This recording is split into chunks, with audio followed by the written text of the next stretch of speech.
Oh yeah, no question. Yeah. Just say he doesn't get you at the bottom.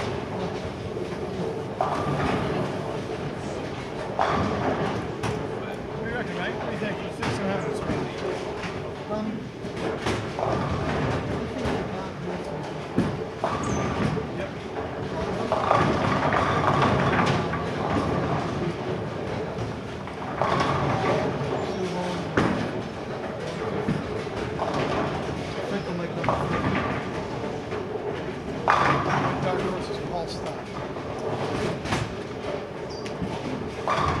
Sneaky when they like this. I like them on stage. I like them stand there.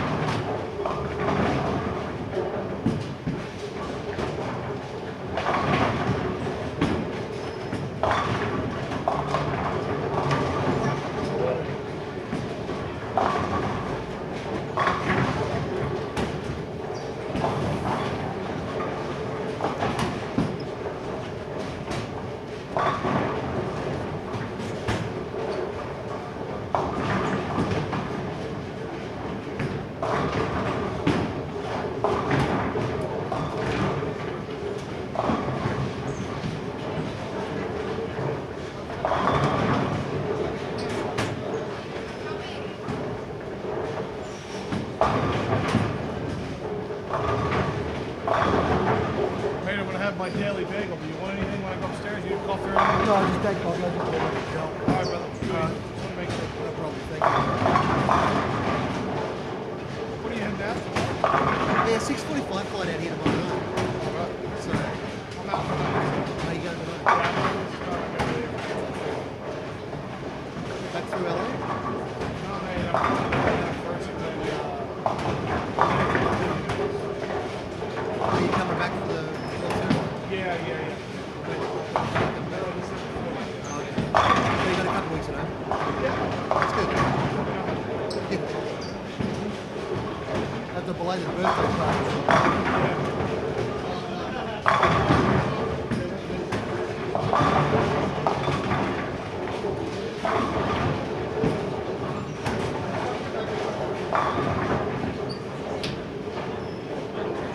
Sir.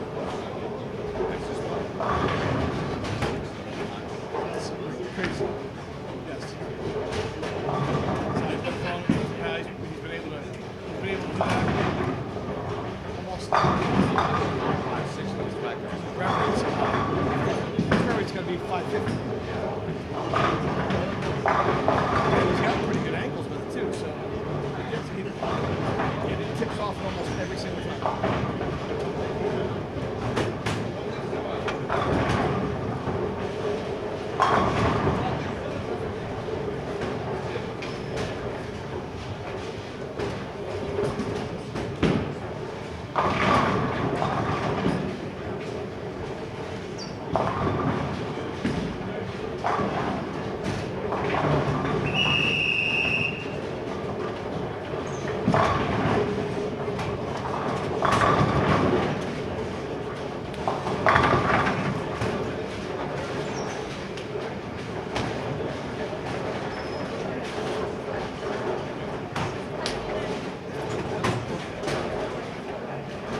Good morning, everybody. Live at the QubicaAMF Bowling World Cup here at Sam's Town in Las Vegas. We are ready to get started with our match play. The round of 8 here at the World Cup. We start match play with South Africa against Hong Kong and Colombia against Mexico. We've got our top 8 bowlers in each division who have advanced to this point. We're going to bowl 8 games of round-robin match play, concluding with a position round at the end. And then the top 3 will advance to the championship round this afternoon. 30 bonus pins for a win, 15 for a tie, and 0 for a loss. I'm Lucas Wiseman of Bowl TV, and we're joined this morning in our first couple of games by exceptionally special guest, the president and CEO of World Bowling, Mr. Kevin Dornberger. Good morning, Kevin. Morning, Luke. Nice to see you here. Well, thanks for asking me. I know it's been busy times, and we'll kind of talk about the competition while we mix in some talk about World Bowling. But in the early stages of this opening game, maybe you can tell us a little bit about what's going on with World Bowling. I know it's been exciting times. You've been an awfully busy man this year. 2015 leaves me with some pretty mixed emotions. The upside is that we were named to a short list, an Olympic short list for the first time ever, the Tokyo short list of 8 sports. The downside is that they didn't recommend us as one of the final sports for 2020 Olympics. We got extensive feedback in the process. It was very intensive. You get emotionally invested. It's almost like getting married. And Luke, you know all about that. It just happened last month. But it really is.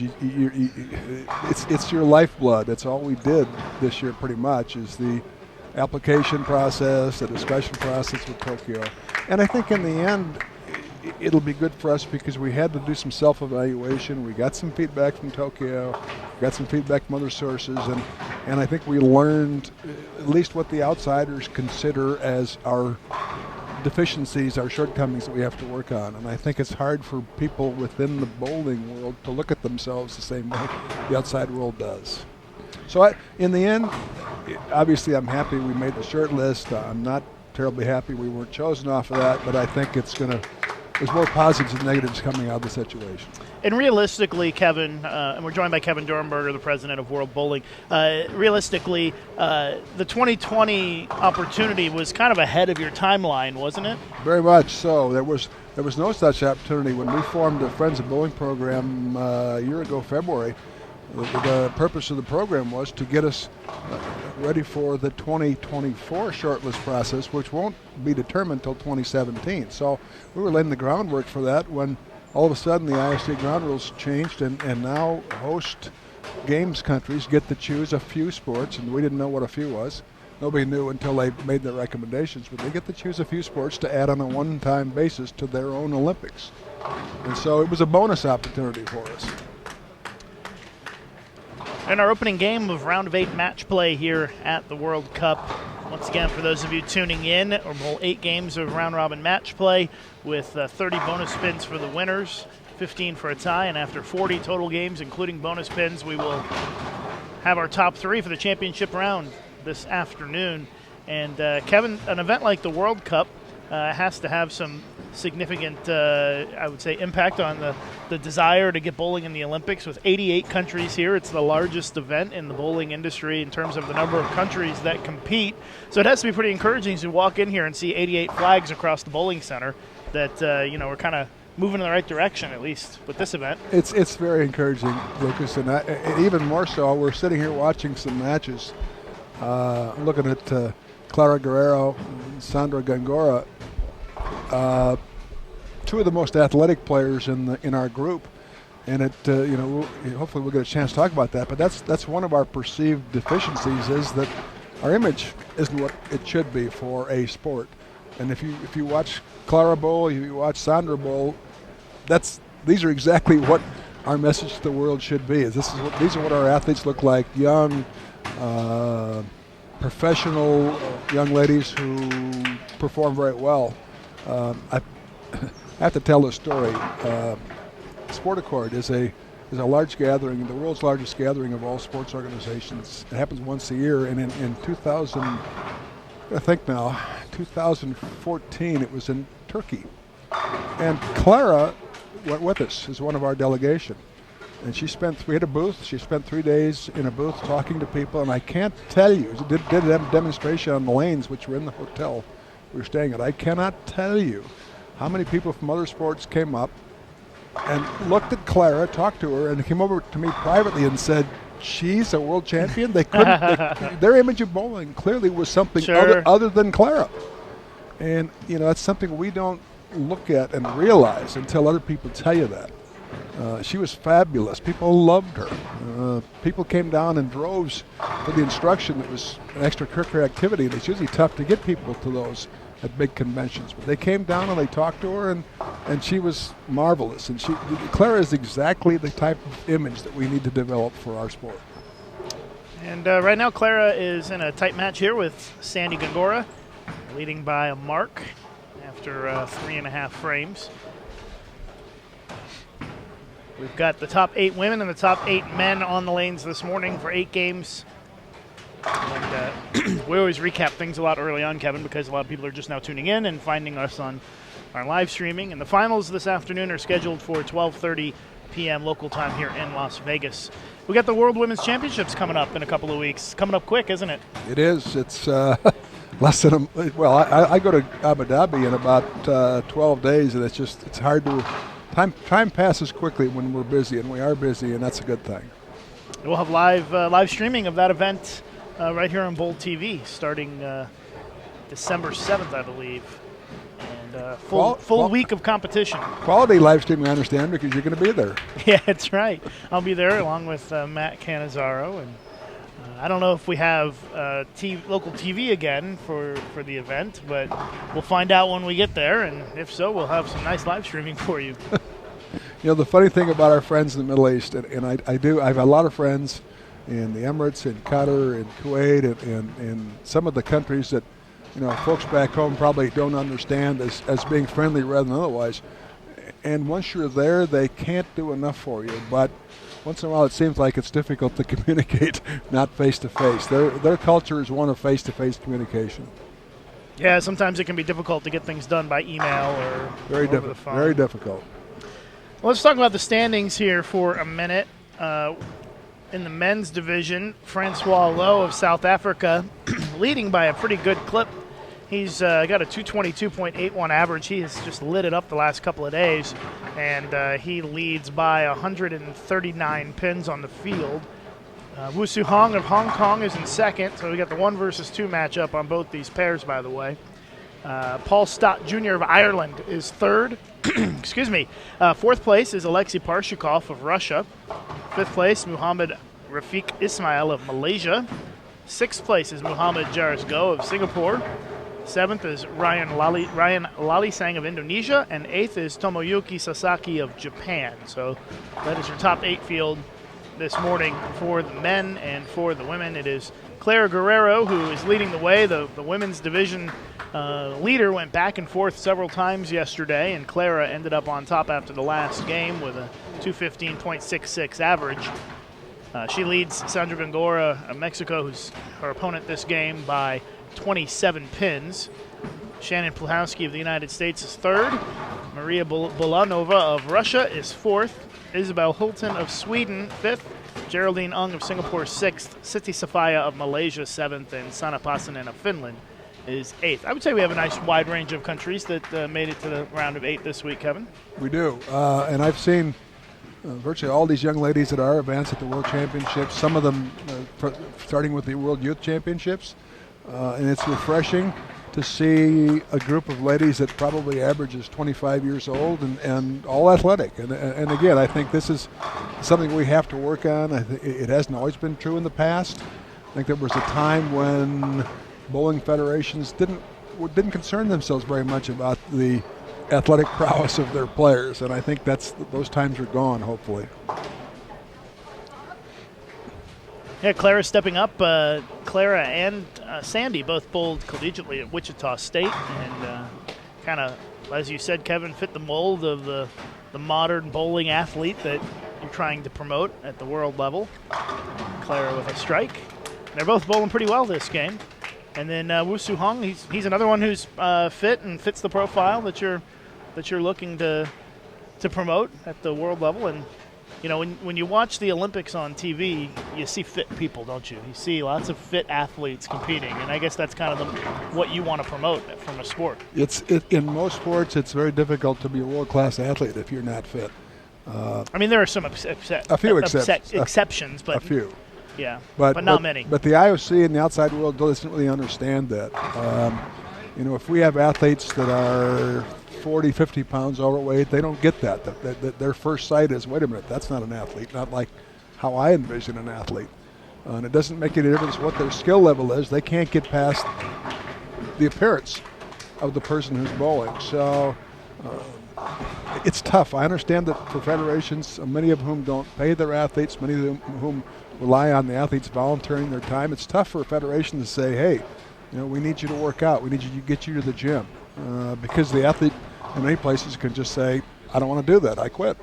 And all of a sudden the federation loses one of their better players. But in the long term, I think it's an attitude we have to adopt if we're going to make progress with our image to the outside world, which I think largely is not created by our athletes, but by the millions of people who bowl every year, and that's what the outside world sees. They go to a bowling center, they can't tell athletes from non-athletes. They just see a bunch of people who are oftentimes drinking socially, smoking, maybe overweight, maybe not, and bowling. And that's their image of our sport. And we have to somehow distinguish to those people that that's not our athletes. And one way to do that is to have our athletes all look like athletes and act like athletes, act professionally. And just to be clear, Kevin, to look like an athlete, you don't have to be skinny. It's not about being skinny. I would say that Francois Lowe of South Africa, you know, he's a bigger guy, but he's kind of stocky. He's not. He looks like he's got the big, powerful delivery. And Alexei Parshukov, he's from Russia. He's another guy, big guy who's you know, you can tell he's hitting the gym all the time. You know, it's a mix of different styles. That's what makes bowling great.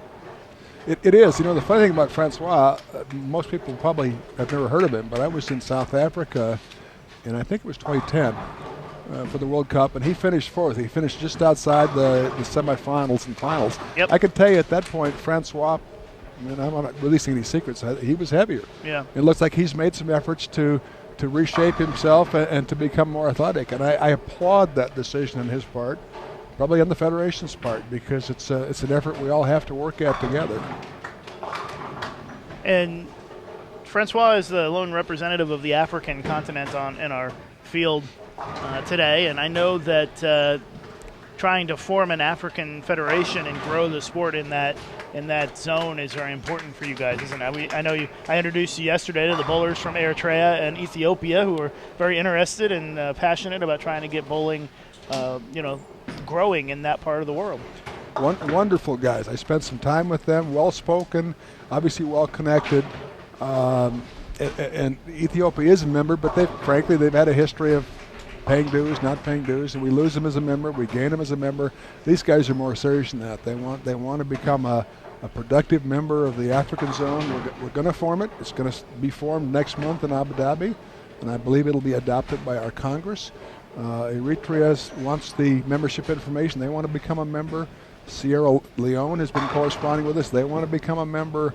I think part of the issue is that we're not sure where there are bowling centers in African countries. And I think the guys I talked to yesterday, they're going to help us identify those countries so we can reach out to people who could and should be our members that just don't know how to go about it. So I think it's a very positive sign that interest is growing in our sport.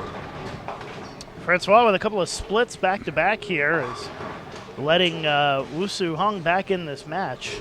And Sandy missed a single pin in the 6th, while Clara is starting to string a few strikes here as we close out game 1. 30 bonus pins for the win, so each game is quite important, as the standings are quite tight, especially on the men's side, where the difference between 3rd and 9th as Francois kicks it out to make the split. The standings in the men's side between 3rd and 8th is only separated by about 95 pins, about 90 pins or so. So anybody can make the show this afternoon, especially with the bonus pins. And on the women's side, you've got 4 women at the top of the standings who are basically virtually tied. You know, it's just a few marks separating them, so it's going to be a pretty exciting day here.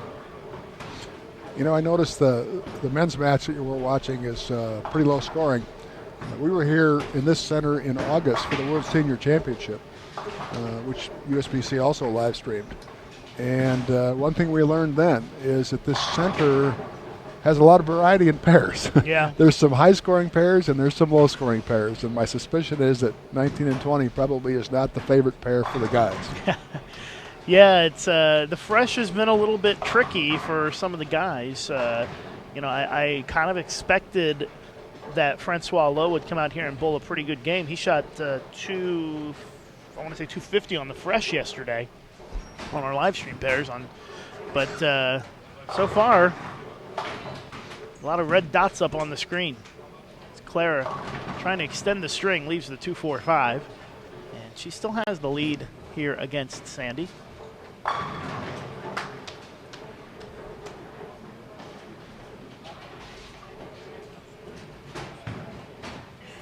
So if you're just joining us, you're watching the QubicaAMF Bowling World Cup, the 51st edition of this great tournament here at Sam's Town in Las Vegas. The second visit to Sam's Town for this tournament. 1999 was the last time the World Cup was in the United States, and it was right here at this same venue. I will say this, and I'm sure you've talked about the staff here before this week, but our experience with the staff here at Sam's Town in August was that they are top-notch. They're as good as you can find, and we would bring our events back here anytime. Yeah, they do a great job here, and also the staff for QubicaAMF does a great job running a tournament. I would say that as a whole, this event each year is probably one of the smoothest run tournaments that I go to in terms of the scores are done instantly. It's all done very well. As Francois packs all 10 back for a strike, and he leads by 18 with a frame and a half to go. Gongora trying to get back in this match here. She can max out at 235 this game. And Clara going at a 234 pace. But Gongora now in a little bit of trouble. The wins and losses going to be so important when the standings are packed so tight, and 30 bonus pins will go a long way. Yep, 30 pins is a lot of pins when you're fighting for positions. Yeah, you got 8 matches, so 240 bonus pins potentially out there. As Woo-Soo Hung stuffs the 4-pin. He's down by 19, just a frame to go. So things not looking so good for Woo-Soo Hung to pick up any ground on Francois Lowe here in game 1 this morning.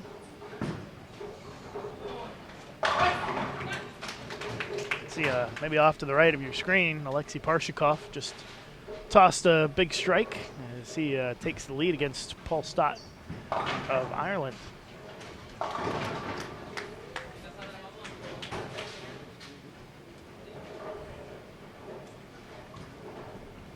Good crowd this morning, not so bad.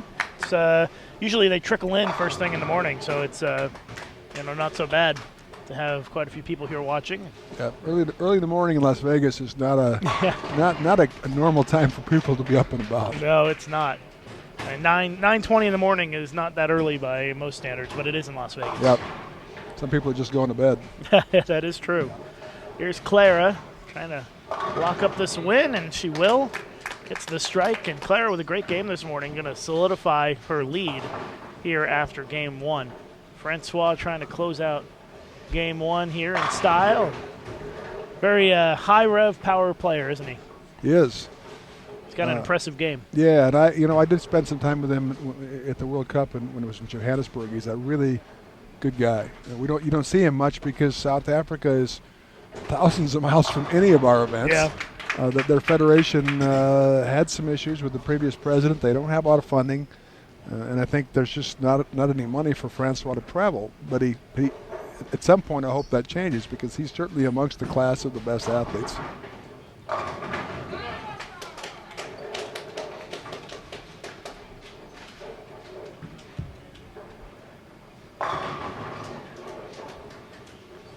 Second shot of the 10th here for Clara, trying to get in the 240s. Ooh, blowout 7-10. So she'll be in the 230s, which is still a great start to the day for her. Knowing Clara's disposition, I think she's going to be hard to dislodge from first. She's a fighter. She is. She's always in the mix to win every tournament she bowls, it seems like, regardless of what the patterns is. Yeah, I'm sure you've talked about it, Luke, but she is a workaholic. She's in the gym hours a week. She's really serious about her exercise regimen. I spent, again, 5 days with her in our group in Turkey. She's very serious about what she eats and doesn't eat. Her focus is to be the best player and athlete she can be, and everything around her life is centered on that. And she is the defending champion. Not too many women have won this event back-to-back, and she's looking to I think it might be do just that. Almy. It's Almy and then Jeanette Baker, I think, did it back in the 80s. Jeanette is here, by the way, yes. as a spectator. Yeah, we had her on the live stream a couple of days ago. Yep. She was here in August at the World Senior Championship, bowled very well. So Clara finishes with 233. Great start to the day for her. Sandy can only get to 213. Francois can be at 201. And Wu Sihong having a bit of a struggle here in this opening game this morning, only going to be at 172. We've had great viewer numbers this week, Kevin, for the live streaming. Been over 1,000 viewers every day, live concurrent viewers, which is quite good, about double what we had last year for the World Cup.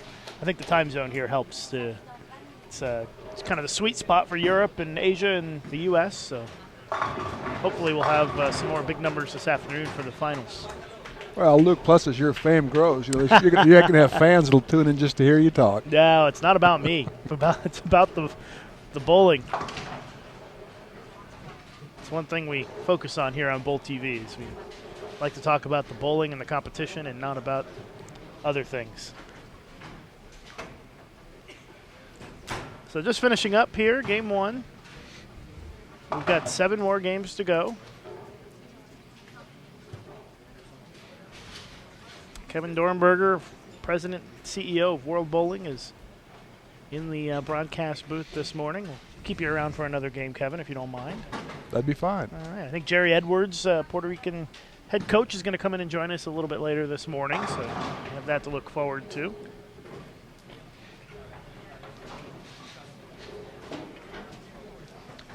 Kevin, usually the World Cup has had a very scoreable lane pattern. This year a little bit on the tougher side, and I think it's kind of a nice change of pace, refreshing to see, isn't it? Well, it's from our vantage point, yeah, it is refreshing. We like to see challenging patterns at our events at the World Championships. The scoring explosion or epidemic, whatever you'd like to call it, whatever some people refer to it, doesn't really occur at the World Championship level. Sometimes it has at the World Cup level. I'd prefer to see it more like this. I really think part of it is that the lane surface maybe is dampening scores, at least in some of the pairs. Watching Su Hong bowl this morning, I saw his block from yesterday. He was 130-40 over with the 150 game. So Yeah. obviously he wasn't bowling badly. He just had a pair that he couldn't deal with, or didn't deal with very well. So I think that's probably the main difference from last year's event, is that there aren't as many. There are more low-scoring games for the participants this year than there were last year. The unique game out of a block that's just really low. We're going to have Ireland and Malaysia, Stott versus Ismail on 19 and 20, and 21 and 22. It's going to be Ung versus Pasanen, Singapore versus Finland here for game number 2. And the World Cup is kind of unique on the world stage because it's a long format event, and there aren't that many at the world level that have a format like this where you're bowling 40 games to determine essentially your medalists. So it's a nice change of pace. It is. The purists believe, and I was a purist at one point in time, I still am, I guess, but that the best athletes are identified by the more games they bowl. The more events I've watched, World Championships, other events, I've changed my mind. I've come to the conclusion that if it was a 3-game event, the best players in the world generally would find a way to excel during those 3 games. But I like the long format, and the fact that you limit it to one person per country per gender allows you to do that. At World Championships, we have 8 to 12 people on a team that come, men and women, and that's just, if you bowled long formats, we'd be there for a month and a half. Yeah, it's tough, and this event is more patterned after like a U.S. Open kind of format where you've got lots of games to determine your winners, and sometimes that's a nice change of pace. Sometimes the players, I think that the World Championships format of 6 games is a bit of a sprint, and it is. It is. But that's the way it is. It is. But you are right. The best players always find a way to win. You will sometimes in the World Championships and the singles events see somebody come out of nowhere and have the day of their life and make a run at it. But in general, the cream usually rises to the top regardless of the format, it seems like. Yeah, you look at, and again, I've undergone a change in my thought process on this. You look at, especially in all events and Masters, which are the culmination of our events and the totality of all the bowling, it is very rare that the people in the finals are not people that the world would recognize as some of the best players in the world. They find a way to get there. Unfortunately, the 6 games, as you suggest, particularly in singles, once in a while you get a wild card in there. But that's probably not all bad. That gives interest to people and hope that otherwise maybe aren't a very strong program. We should get the updated standings pretty quickly here. We can do a refresh and see if we've got it yet. And we do. Clara Guerrero in the lead by, let's see here, 87 pins on Sandy Gongora, who's still in second. Maria Bolanova of Russia still third, or she is in third now. She moves up a spot, just 12 pins behind second. And then Shannon Blahowski of the United States is about 117 pins off the lead in 4th place. Geraldine Ung in 5th place. And Isabel Holtons of Sweden 6th. Sana Pasanen of Finland 7th. And Siti Safai of Malaysia drops down to 8th place. Let's take a look at the men's standings. Francois Lowe of South Africa extends his lead to 200 pins with 7 games to go. Wu Su Hong is still in second. Paul Stott Jr. just behind him, 17 pins back of second. Alexei Parshikov of Russia is in 4th place. He is only a handful of pins outside of 3rd. Tomoyuki Sasaki of Japan 5th. Jaris Go of Singapore is 6th. Rafiq Ismail of Malaysia 7th. And Ryan Lalisang of Indonesia is 8th. Now Rafiq Ismail, who's going to be up on the left side of the screen shooting his spare here, he was absolutely on fire yesterday in the round of 24. He shot 1950 for 8. And on a week where the left side has been pretty tough, he made it look like a house shot out there. He went from, I believe, 23rd place into the top 8, which is a pretty pretty good accomplishment, considering how tough it is to make that big of a move. Yeah, I understand Rafiq is 18 years old at the moment. That's pretty impressive without the fact that he's a young guy. I saw him bowl 2 years ago in the finals of our World Tour event in Tokyo. And the first prize was $80,000. He was in fourth, and he bowled 2 games of stepladder. He shoots 278, 259. Wow. At this point, he's 16 years old. And he got a little confused in the finals. He bowled Tommy Jones. Tommy shot 290, so it wouldn't have made much difference. But pretty impressive for a guy who was 16, bowling for $80,000. And he didn't seem to be very fazed by it. I will say this too. Rafiq then was probably 30 pounds heavier than he is right now. He's somebody has talked to him, or he's figured it out himself. He looks and acts very much the athlete. Paul Stott Jr. from Ireland, up on the left side of your screen, working on a double to start this game, sitting currently in third place. Remember, third is the position you got to get to make the finals, because only the top 3 advance. The number 2 and number 3 spots are going to bowl each other in the semifinal, and the winner of that match will bowl the top seed in the final this afternoon. And championship round matches are best of 3, so a little different than a traditional stepladder.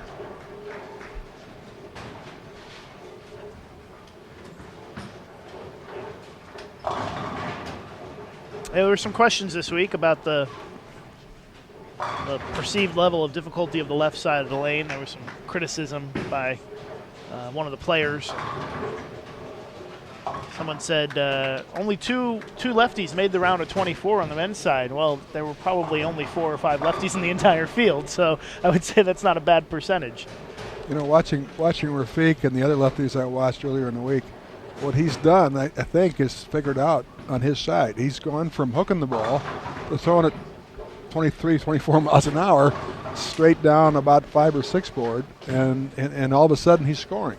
And I applaud him for figuring out something that clearly some of the lefties couldn't figure out or didn't figure out. Yeah, he's found a way to do it. He's got the high backswing, the high ball speed, and I would say he's got to be one of the rising stars in bowling. And we see a lot of that out of Malaysia and Singapore, where they've got really good youth programs, don't they, Kevin? Yep, they do. These people are. I'm willing to bet that Rafiq is full time with the Malaysian bowling team. He receives a stipend. He may receive an apartment. Certainly, he receives an allowance. They practice probably 4 or 5 times a week. They go to the gym together. They do things that most athletes in other sports do together as well. And by the way, he's a very, very nice young man. I spent a little bit of time talking to him. Very respectful. Understands that he's just a young guy and he's got some things to learn. But people around the world could learn a thing or two about athlete development by looking at the programs in Malaysia and Singapore.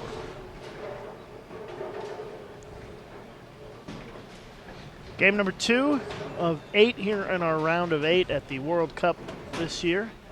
Sanna Passanen of Finland working on a double and turns it into a triple. And I want to say hello to Seija Lankinen, who's watching back in Helsinki. We'll see Seija at the World Championships in Abu Dhabi. She sent me a couple of messages on Facebook yesterday saying she was watching, and she said she was biting her nails off watching the finals yesterday. Sanna Passanen was one of the last players to make the cut into the round of 8. Just did hang on by 21 pins, despite a late charge by Kira Ray of England, who in games 6 and 7 yesterday went 268, 300 to put herself in the mix, and then just quite couldn't get over the hump and make it in. Ended up missing by 21 pins, but she had the only 300 game of the whole tournament, did Kira. And if you want to see the video of that, you can find it on our USBC Facebook page at facebook.com/USBC. Good afternoon, Seija. Haven't seen you in a while. See you next month in Abu Dhabi. Sanna has been a stalwart in the Finland junior program. I've seen her at 2 World Youth Championships where she's medaled in both events. She's a really good player. I think she's 21, and I expect that we'll see more of her in the future at the world stage. Yeah, and ironically, I just happened to open up my Facebook and had another message from Saya. So she's definitely watching this afternoon in Finland. We know that people around the world are watching. We occasionally ask you guys in the chat where you're watching from, what country you're in. So let's impress Kevin and tell everybody where we're watching from around the world in the chat, and we'll rattle off some of the countries. It's amazing how many countries tune in to watch this event, as you would expect. But this is, I think, the World Cup each year on Bowl TV is the widest reach we have in terms of the number of countries that tune in to watch the coverage, which is nice to see.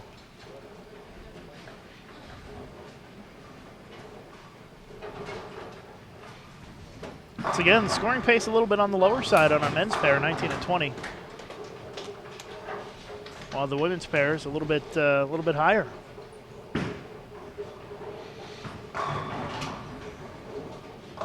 Geraldine misses the difficult 3-6-9-10 spare.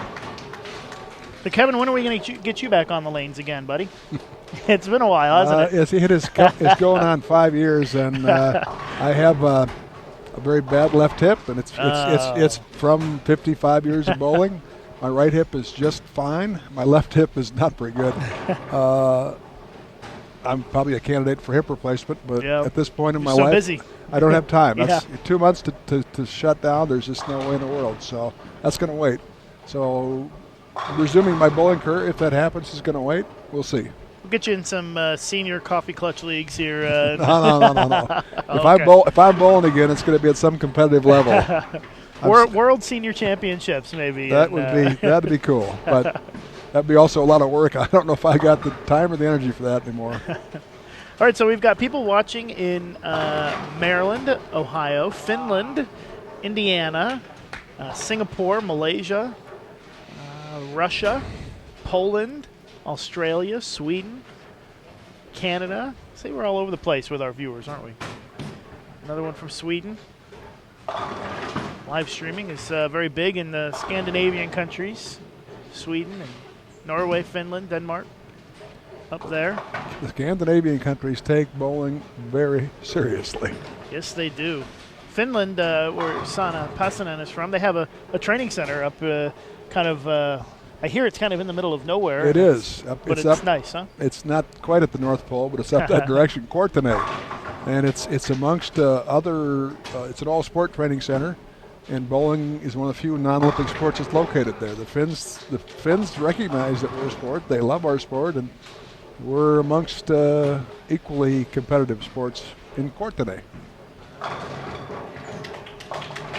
Geraldine Ung, another great player from Singapore. The Singaporeans always have a very strong squad, especially on the women's side. They always come into the United States with a group of 10 players and bowl our big tournaments here like the Queens or the U.S. Open or PWBA, and it's almost a given that they're going to have a couple of them in the finals. They're good players. They're young players. The government believes in bowling as a sport. They subsidize the players. They train the players. This is what their job is, and I applaud that. That's what sport is. The best athletes in the world do it full time, not as a part-time hobby. And how about that blowout 9-pin by Rafiq Ismail? He did a little spin after he did. He's a little disappointed in that one. Really wanted to carry that for a four-bagger. I know a few people who might have punched on the ball return, but he didn't. The funny thing is, last frame he caught a break and kicked a late 6-pin. Maybe he's thinking, okay, it evened up. And he still got the lead here against Paul Stott Jr. by 13 pins after 6.5 frames. Sanna Passanen is leading by 34 against Geraldine Ung. Let's see what Sanna does here. A little high on that shot, baby split with a sleeper.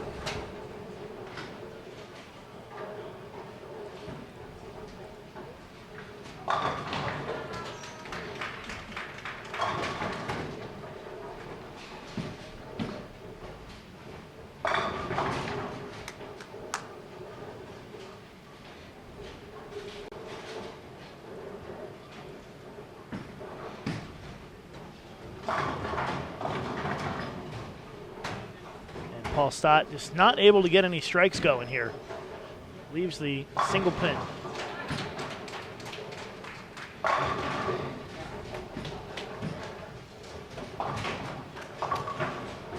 An open frame for Pasanen. Kind of opens the door a little bit here for Geraldine to get back in this game. Once again, 30 bonus pins for wins, 15 for a tie, and you get 0 for a loss. As we are winding down game 2 of 8 here in the round of 8 match play at the World Cup. So Kevin, you've got the World Bowling Congress coming up next month. Are there any big sport-related changes that might come out of that? Are there any big proposals on the agenda at all? Well, I think probably the most significant things are, first of all, we're going to finalize our reorganization process. It started in 2011, where we went from having 3 boards to 2. Hopefully next month we're going to go from 2 boards to 1. WTBA will go away, FIQ will go away, and we'll all be World Bowling. 9-pin will be a part of World Bowling, but as a separate committee that runs their own sport. I think in the past we've had situations where we kind of bumped into each other, and in fact I met the 9-pin president last week in Lausanne, Switzerland, and we agreed on some parameters, and we both agreed that we shouldn't be voting on each other's affairs. So I think we've reached an understanding that it's best for all of us that we all become one as World Bowling. The other issues, I think that we're going to improve the formations of the African zone and the Oceania zone, and that's a significant step for us in the Olympic process.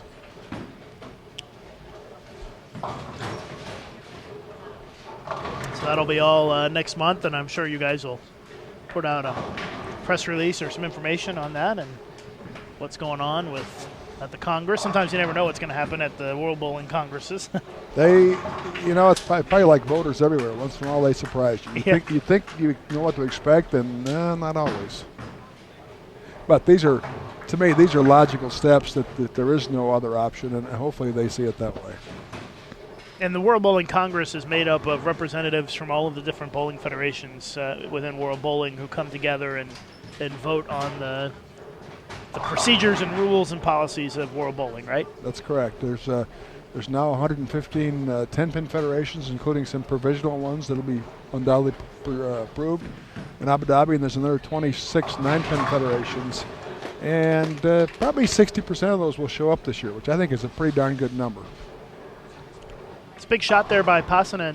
She can get to 234. Geraldine can only max at 224. So if Sana can strike on this next shot, she will lock up the win. And that was a huge shot for Paul Stott Jr. as he tosses a double at the same time that Ismail has a baby split with a sleeper on the deck here in the 9th. So this one very close, and if Ismail does not make this, he's going to be in a little bit of trouble here going into the 10th frame.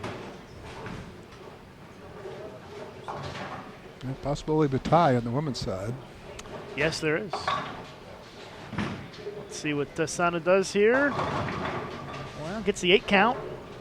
So she will be at 222, and Geraldine is going to need double 9 to win the game. And Ismail with the open frame on the difficult baby split with the sleeper as he falls behind in this match heading into the 10th frame. You know, it's funny, Luke, you've mentioned it now 3 times in this game alone between the 2 pairs we're watching. 1 3 6 9 10 and 2 3 9 10s. These are, I hate to go back, be nostalgic, but 30 years ago you might have seen one of these every 4 or 5, 6 games, maybe. And because of today's bowling balls and lane conditions and what the bowlers do, frankly, you got a lot of people who turn the heck out of the ball here. All of a sudden the angle of entry is bigger, and you start leaving stuff that we didn't used to see hardly ever. And they're tough. Those are tough spares. And they aren't far off pocket. No, they're not.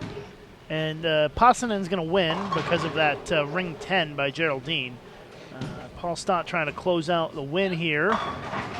That ball was pretty flat going into the pocket. And he leaves the 10 pin, which puts his max score now at 212, which means that Rafiq Ismail can go double 8 to win the game. Good to have some drama. Yes, it is. We like when the games are close and we have a little bit of drama here.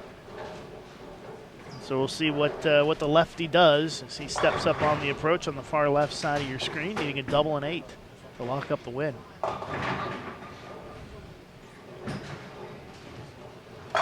fires it in there. Pretty impressive shot. Remember, this guy is 18 years old. 19.53 miles per hour on that shot. I have to say, probably one of the higher ball speeds in the field. Yeah, but I think 3 days ago he wasn't throwing that hard. He was trying to hook it with the rest of the left-handed field. And again, I would say that he's maybe the only lefty here that's figured it out. That on the left side, you can't hook it and score.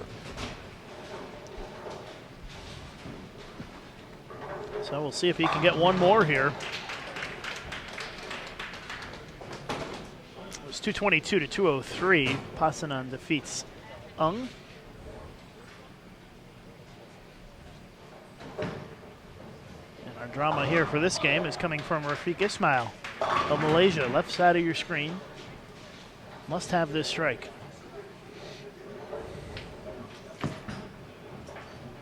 Wow, what a shot. Clutch shot. Gets the double, and despite the split in the ninth, come back and win this game with an 8 count on the fill. Assuming Paul Stott strikes on his fill ball here, so this is not an inconsequential fill ball for Paul. Tell you what, just based on that 9th and 10th frame from Rafiq, I wouldn't be surprised to see him in the top 3 when this day is over with, because he looks like the pressure's not bothering him very much.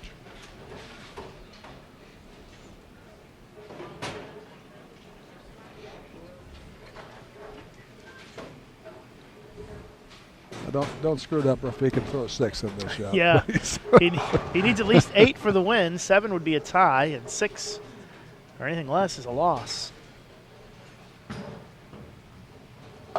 Oh, he gets the 7. He yanks it through the face, and we have a tie. 212, 212. So they both get 15 bonus spins. And looked like he got a little quick on that one and yanked it. Got ahead of himself. His body was out front, and he tried to catch up with his arm swing. It didn't work. Well, Kevin, we appreciate you sitting in. I'm sure you'd like to mingle and do your political type things that you presidents do. Mingling is one of my favorite activities in life. Oh, I know. You can stay for another game if you want. It's up to you. We certainly won't kick you out of the booth. One of my subjects here is coming up to pay homage. I appreciate that, Mike. Second Vice President of World Bowling, Mike Seymour, who was on our live streaming a couple of days ago. We're going to have USA versus Malaysia on our women's match. Mike's smiling, so I think that must mean that Hong Kong won the second game. You know, I think it's a reflection, Lucas, on what's happening in today's game. Mike is an Australian. Yep. Retired, worked for the government for many years in Australia. Retired. Now he's coaching in Hong Kong, and we meet all over the world, and he's there every time we have a meeting. It's just it's a global game right now, and I think it's better for all of us. We can learn from other cultures rather than scratch our head. Hong Kong is a great city. We've spent a lot of time there. It's a very interesting, different, fun city, and they've got a great funding for their national team there, and they've had some success with Mike and with Bill Hoffman as their coaches, and that has led to some increased funding for them because, Kevin, it's not like that in the United States, but around the world, a lot of the funding is based on the success that you have, isn't it? It's totally based on success, especially in East Asia.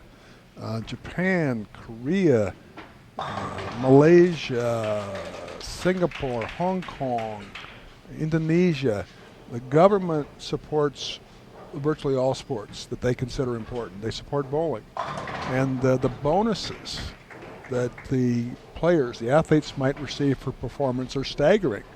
Young man from Indonesia a young man from Thailand, which you don't think of as a big bowling power, won singles at the Asian Games last year. His bonus was $500,000. That's his bonus. That's, I don't know what his subsidy is for going for the nice young man. I'm not going to take anything away from him. Yeah. But they take the major events, the Asian Games, the Asian Championships, the World Championships, very seriously.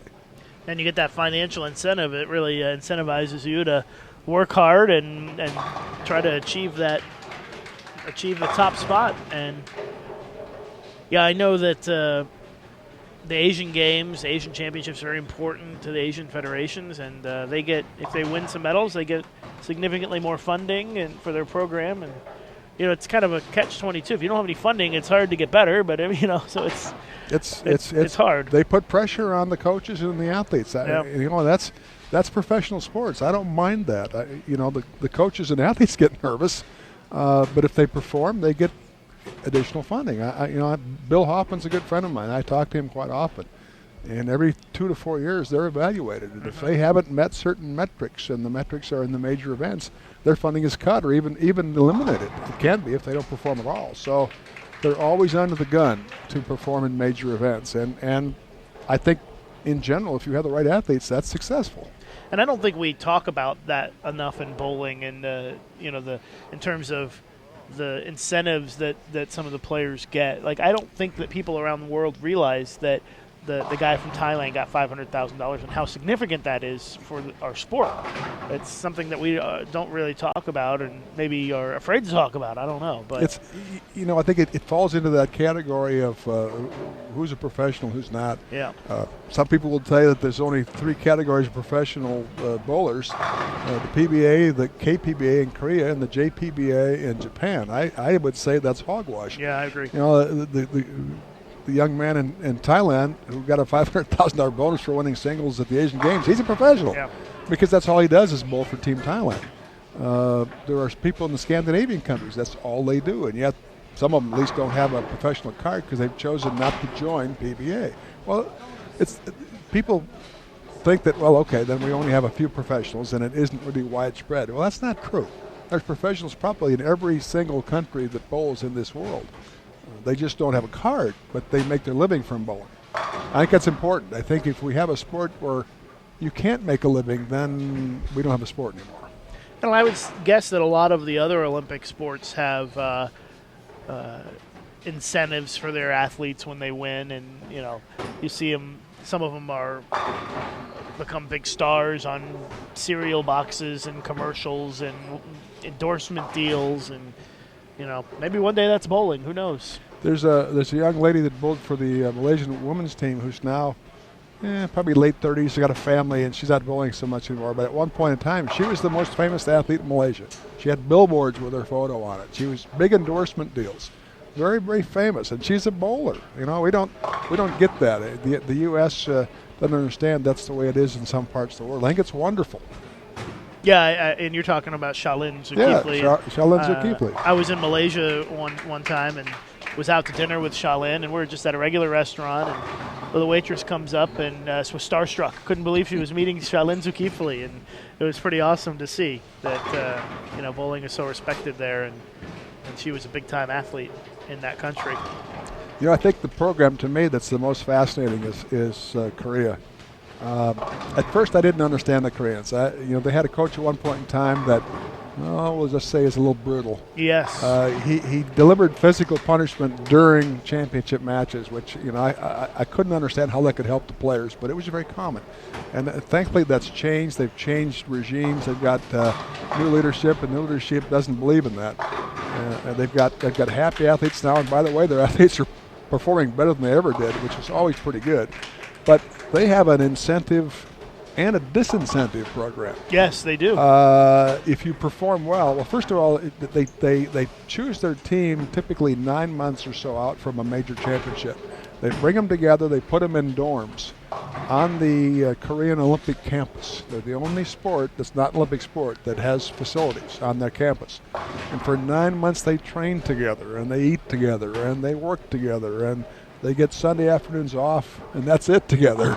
They're 4 sessions a day of training, 12 hours a day. Think about that, for 6 days a week. They're all young guys. They're all young women. And by the way, in case you're wondering, they are really, really good. Typically the Korean guys, they're 480. They're all Tommy Jones that never fall off balance. And I want you to think about that. Those of you out in the bowling world who know what it's like to bowl and have a lot of revs and never lose your balance. These guys are really good. And if they win world championships, if they win Asian games, they get lifetime pensions. Yeah. Think You're about set, at 20 years old, you have a lifetime pension. I mean, I don't know that it's enough to to set you for life, but it's good money It's that the, they the, get. the numbers It's good I money. hear are somewhere in the range of $1,000 a Yeah, month for life. right, yeah. You can win 2 of those, and once you've won 2 gold medals, that's it. But $2,000 a month for life when you're 20 years old. pretty good. That doesn't Yeah, sound it's too pretty- bad. Yeah. The other side of the coin, and it's funny, when I was at the Asian Games in Seoul 2014, it was in the newspapers. And then not just really? not just bowling. Some of their athletes who have underperformed in their estimation, if they don't win a gold medal at certain events, they go into the Army the day after the event is over with. Because in Korea, Army service is a requirement. You understand, in Korea, going in the Army, you're not bordering Canada. It's not like it's a no big deal thing. But if you are a gold medalist in a major sport, bowling's a major sport in Korea, at a major event, you are exempt from Army service for your life. Yeah, you're exempt from Army service, and you get your money for And you get a lifetime pension. However, if you underperform, you don't get a lifetime pension. And literally, there was one guy. It was in an athletic event, a track and field event. He was performing on Friday. And by the way, he didn't win a gold medal. But if he didn't win a gold on Friday, on Saturday morning, he was going into the Army. And it was in the newspaper. I just thought that was fascinating. That is interesting, and it just goes to show you that bowling is very different around the world. It's not, here in the United States, it's more of a recreation sport, with a small percentage that are at the elite level, but in other sports, there's virtually no recreation, and it's all, it's elite level. In Korea, they are elite, and they are very serious about bowling. Well, I'm sure we're going to see the Korean women at the World Championships next month. There's no Korean representatives in this tournament. I don't think that the Korean Federation really focuses on this tournament at all. Nope. Any of the Koreans that we have seen compete in this tournament have not been the same that are on their national team. No, and the funny thing is, I can only recall, let's say in the last 5-6 years, the Koreans coming here once or twice, and they came to Malacca in Malaysia, not with their best players, and they won. The guy won. Yeah. And that tells you how good these people are. Jarsko of Singapore with the front 3 and rings the 10-pin. He's got the lead on Ryan Lalisang of Indonesia, and see if we've got some updated standings. We get chit-chatting about World Bowling, and I get distracted here, Kevin. I got Francois Lowe still in the lead, actually in the lead by now 163. So his lead's come down just a little bit, even though he's 2-0. Woo Soo Hong must have bowled a big game last game because he narrowed the gap a little bit and won. So let's see what he bowled. He shot 232. That's why Mike Seymour was smiling. Oh, actually, hang on, wrong. 245 is what Woo Soo Hong shot last game. Paul Stott Jr. still in 3rd place, the Irish bowler, despite not having a win today. Alexei Parshukov is 4th, and he sits 33 outside of 3rd, because 3rd is, remember, the spot you want to get to today, top 3. Jarsko of Singapore is 5th, and he is currently 62 out of the semifinals. Tomoyuki Sasaki of Japan is 6th. Rafiq Ismail is 7th, and Ryan Lalisang is 8th. And Ryan Lalisang is now 200 pins out of 3rd, so as you see him leave a 10-pin, he is starting to kind of get in that danger zone. 200 pins, not impossible to make up in 5 games, or 6 games, but it's pretty challenging to overcome that kind of a deficit. Let's look at the women's standings now. Clara Guerrero still in the top spot, leading by about 80 pins. Maria Bolanova of Russia is 2nd. Sandra Gongora of Mexico sitting in 3rd, and she is about 170 pins off the lead now. It was pretty tight to start the day, but Clara and Maria have both gone 2-0, while Sandra and Shannon have both gone 0-2, which has created some separation between the top 2 spots and 3rd and 4th. Plahowski is 4th. Isabel Holton of Sweden is 5th. Sanna Passanen of Finland 6th. Geraldine Ung of Singapore 7th. And Siti Safaya of Malaysia in 8th. Right now, Plahowski sitting 19 pins outside of the top 3. And Isabel Holton sitting 69 pins outside of the top 3 with 6 games to go. You know, we don't talk too much, Kevin, about the Russian Bowling Federation, and they seem to be growing, and we seem to have some players coming out of Russia who are of a pretty high skill level. We've got Russia is one of the only countries with both of their players who've made it into the round of 8. What's the status of bowling in Russia? Do you know? Is it it seems like we have some good individual players coming out of there, but do they have the kind of the infrastructure set up within their federation to build some good teams to come out of that country? Russia is one of those countries that loves to support Olympic sports and not so much with non-Olympic sports. I think our federation over there, by and large, is not well funded. Doesn't have a lot of members because in Russia, while there are millions and millions of people who bowl, there's a lot of recreational centers in Russia. There's not a lot of what they consider sports centers. So those people aren't considered members, only the people that are really serious. And I think we're talking maybe a couple hundred really serious bowlers in Russia. So not really enough dues to fund much of anything. The government helps a little bit, but not very much because it's not an Olympic sport. So I think they struggle for funding, which is why World Championships, where you've got 4 to 6 players that need to show up, that they don't always send teams because they just don't have the funding. But you're right. Individually, somebody over there is doing some coaching because the players I've seen the last 4 or 5 years, they can bowl. They've learned from somebody who's helping them. And I think there will be a day, certainly if we become an Olympic sport, watch Russia because all of a sudden they'll get funded and they'll be serious about it. Yeah, I would say if bowling gets in the Olympics, you need to watch out for countries like Russia and China because they're going to go all in in their funding, I would guess, for bowling. Absolutely. Because that's the way they are for all sports. Russia and China kind of go all in to win the medals. And speaking of China, bowling, I think that in order for bowling to succeed as an Olympic sport or as a world-recognized sport, China has to be involved and has to be good at it, don't they? I totally agree, and they're getting better. There's a guy by the name of Frank Ningbo, who a lot of people here in the U.S. know. He comes over here with a contingent of players to bowl the PBA World Series of bowling. He really established the first PBA presence in China. He has a good relationship with our federation, China Bowling Association, and they're starting to take some steps that make it clear they're serious about developing bowling in China. We were over there last year for a clinic with the assistance of Brunswick Corporation, and they want to learn. They want to get better, and they told me that they want to help with the Olympic effort, and that's really good stuff from my point of view. Yeah, it's really important. Obviously, China is a great sports country.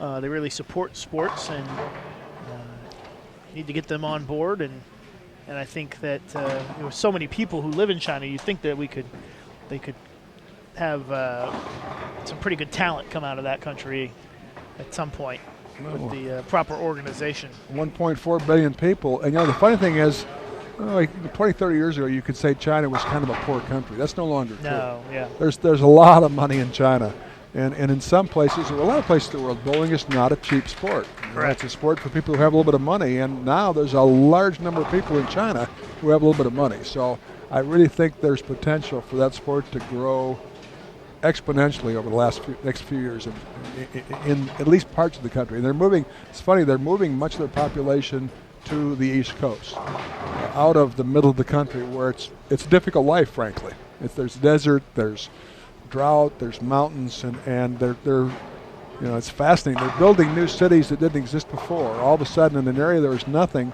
5 years from now, there's going to be 500,000 people living in this facility. I was at a mall a year ago when I was in China, and they took us to this mall, and all the shops are open.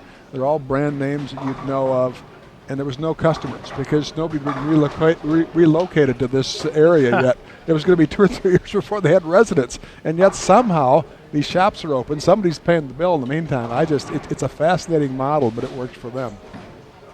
Yeah, it's interesting. The world of bowling is so interesting and diverse, and it's got to be tough for you with so many dynamics and cultures and everything to deal with, and it's not so easy. Good thing you're a lawyer to be able to fight through all that. I've done this long enough. I used to be kind of rigid, and I go to these places and just shake my head because it was stuff I didn't understand. And now I do understand that you know what works for us here in the U.S. doesn't necessarily work for a lot of places in the world. They've all found, people aren't dumb.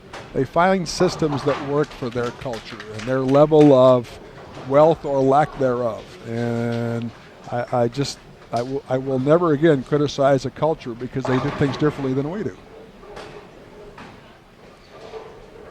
Now we're moving along here in Game 3. Jairus Go of Singapore is bowling a great game, 6 out of 7 strikes to start. And he is cruising past Ryan Lalisang right now.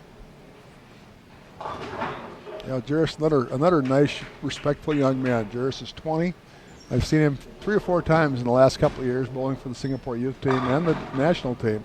When you think about that, the guy's 20 who's got a couple of years of experience on their national team at World Championship events. That's how they get good so fast. They throw them into the fire. They aren't afraid to throw young people into highly competitive events if they think they're ready. Wu Su Hong of Hong Kong has the front 8 right now on lane 15. Just a couple of pairs to our left. Mike Seymour still smiling. Yes. We saw Wu Su Hong get off to a bit of a tough start with a 170 in the first game. Then he went down off of our live stream pairs and shot 245, and now he's got the front 8, and we'll keep you posted. He's getting ready to bowl here in just a minute. Our women's game, we've got Shannon Plahowski leading by 7 pins against Siti Safaya of Malaysia. Siti sitting down in the 8th position, and Shannon sitting in 4th. These are the kind of games that Shannon really needs to win to get the bonus pins to stay close, because you've got a pretty tight battle to make the top 3 right now on the women's side, and Shannon's on the outside looking in currently. Yeah, I think with that many people bunched, you can't get too many pins behind, or it's going to be hard to catch up. So an important shot here for Siti. If she strikes here, it forces Shannon to throw the first one. Comes up light, tickles the 2, but doesn't get it to go. So now Plahowski just needs to get a mark here pretty much, and that would be enough to win this game. But certainly Shannon thinking strike out to get to 220, which would be a pretty big game, as Wu Su Hong just stripped out the 4 for the front 9. And Plahowski leaves the 7 pin in the 10th, and she'll need to make it, assuming that Siti makes her 2 pin. So Wu Su Hong now with the front 9. Yeah, he shoots 300. He could make it interesting for first place. Sure, absolutely. He could be making a run at the top spot. And our friend Francois Lowe of South Africa shot 195 and lost. So Wu Su Hong. That's a potential 135 pin difference in one game. Exactly right. So it could be pretty tight at the top of the standings. I think that Francois has enough to stay in the lead. He's ahead by 163, but it would be very, very close if Wu Su Hong strikes out for the 300.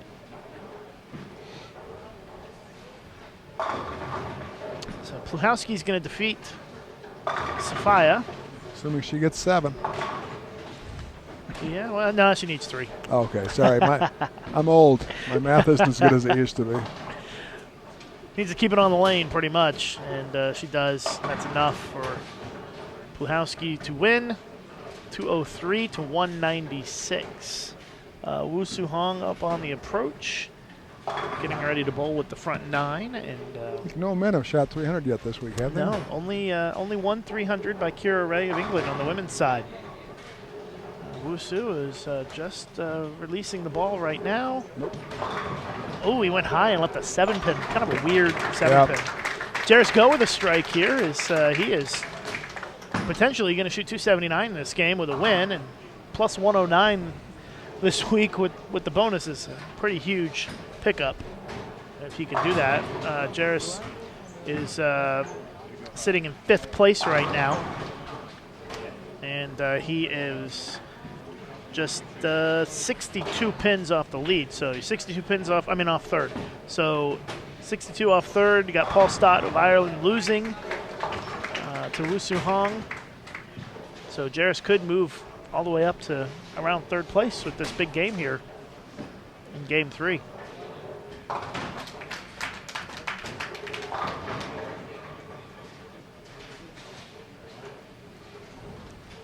we'll see how it closes out. Moving right along pretty quick this morning. I know, Kevin, you're a big fan of a quicker pace of play for bowling. I hate slow bowling. Yes. You know, we've tried different rules over the last 8 years, probably 3 different rules, and it all boils down to, in my view, you know, out of a field of, let's say you've got 80 people on a squad, you've got 2 or 3 people who just don't get it or don't want to get it. They don't want to get up on time. They've got a pre-shot routine that takes 30 seconds. They don't start till they should be up on the approach.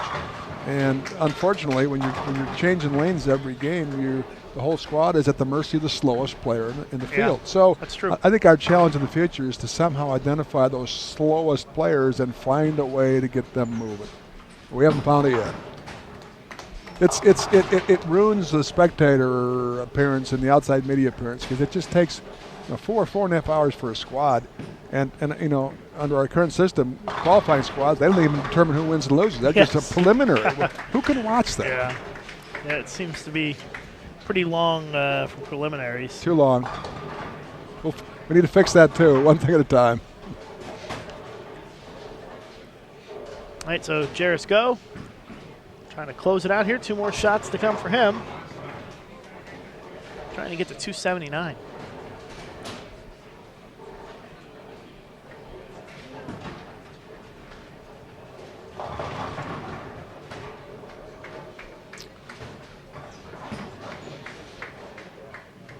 Comes up light on that one, 245.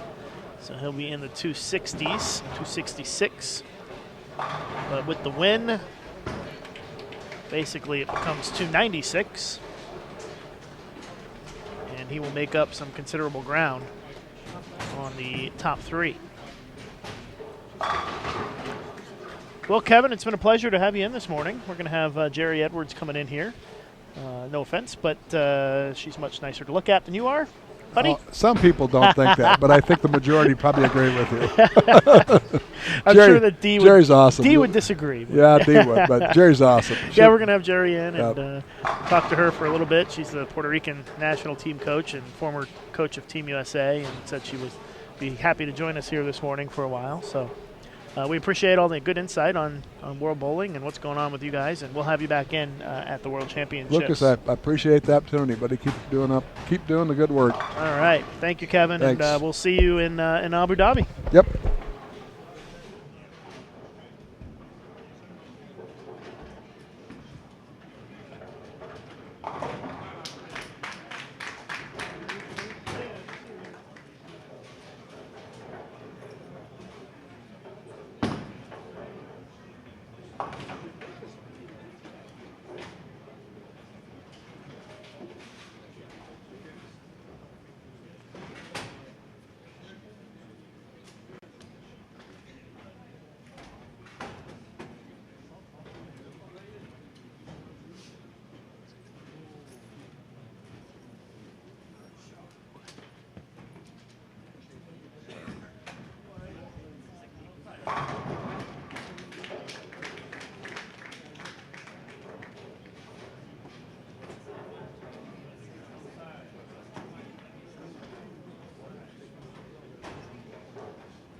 Did the Russian win that game?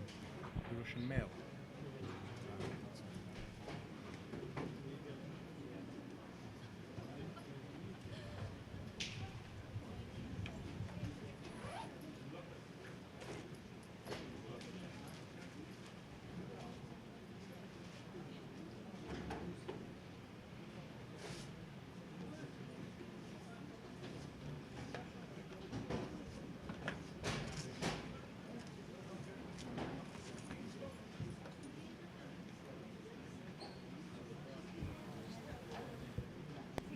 All right, next game getting started here.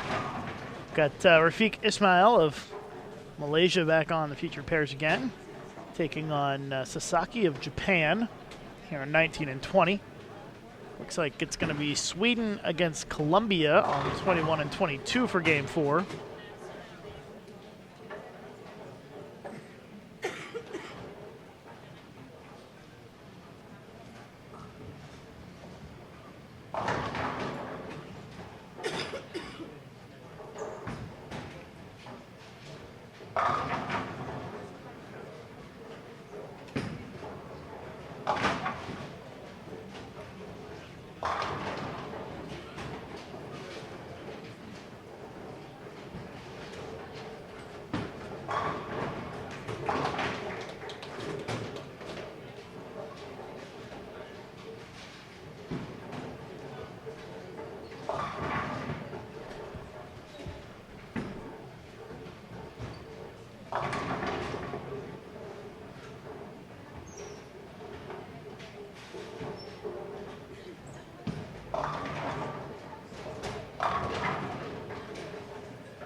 I'll let you know as soon as we have the standings. It looks like Clara Guerrero in the lead by 75 pins on the women's side after 3 games this morning.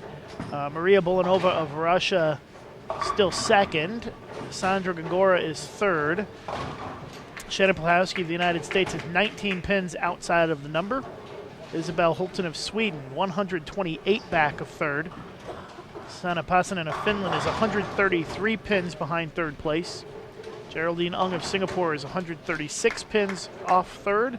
And Siti Safaya of Malaysia is 244 pins behind third place. So that's the update on the women's side. You can find the standings at QubicaAMF.com. Click the red Bowling World Cup button at the top of the page.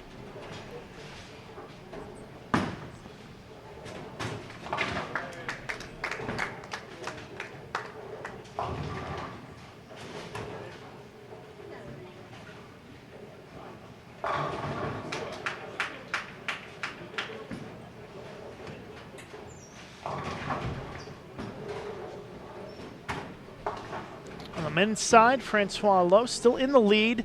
South African with a 39-pin lead on Wu Suhong of Hong Kong. Muhammad Jaris Go of Singapore moves up to third, so that big game moved him up into the top 3. Paul Stott Jr. of Ireland, 4th place, 16 pins outside of third now. Rafiq Ismail of Malaysia is 5th, 113 pins behind third place. Tomoyuki Sasaki of Japan is 119 pins back. And Alexei Parshukov of Russia is next in the standings.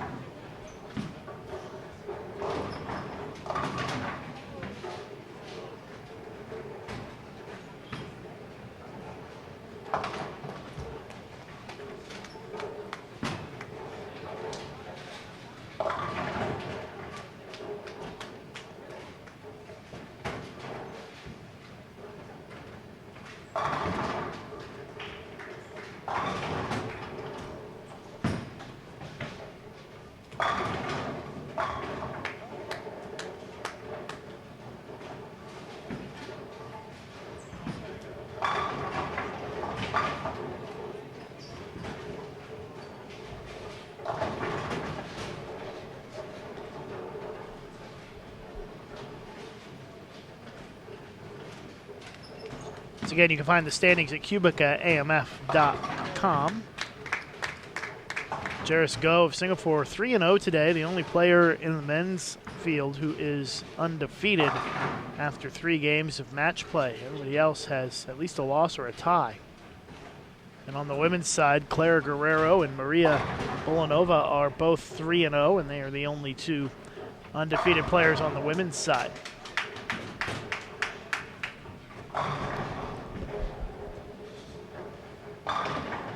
It's a big game here for Isabel Holton, trying to make up some ground on the players above her. She's bowling the number 1 player in the field right now, Clara Guerrero. And then our men's match is two men who are trying to claw their way back into this thing and get in contention. Ismail in 5th and Sasaki in 6th.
Game number 4 of 8 here in round-robin match play at the QubicaAMF Bowling World Cup.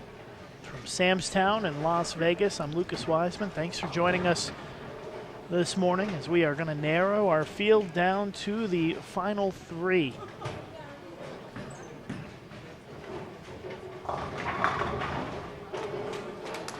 Final 3 men and the final 3 women for our championship round tonight. Or this afternoon, I should say. Championship round is scheduled to start in a little bit more than 2 hours. It may or may not be right at that time. We'll wait and see. The way it's going to work this afternoon is the men's and women's semifinals will happen at the same time on 19 and 20 and 21 and 22 here. And they are best of 3 matches, number 2 versus number 3. A best of 3 match in the semifinal. And then after that, we'll have the women's final and then the men's final, and they will be separate. They will not be at the same time. The top seed after round-robin match play will be seeded into the championship match and bowl for the title. So a significant advantage to being in that top spot at the end of round-robin match play.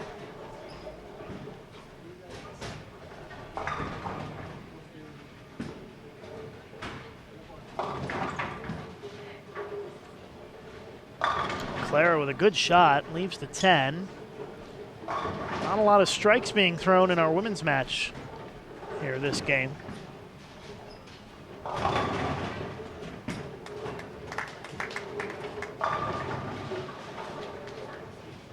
Not too many strikes in our men's match either, as Ismail leads Sasaki by 5 after 3.5 frames. Looking for the results, QubicaAMF.com. Click on the red World Cup button at the top of the page, and you'll find the homepage for the World Cup here in Las Vegas.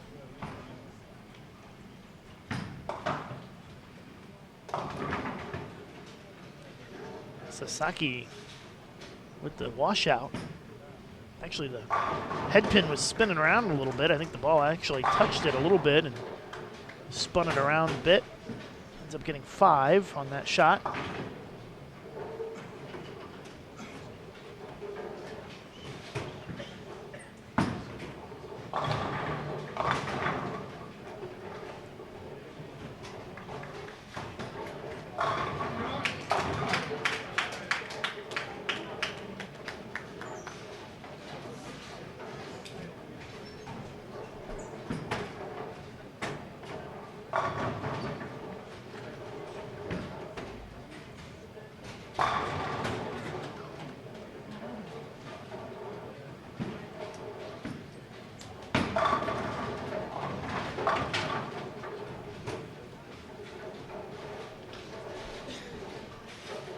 So a couple open frames for Sasaki back to back as he falls even more behind in this match.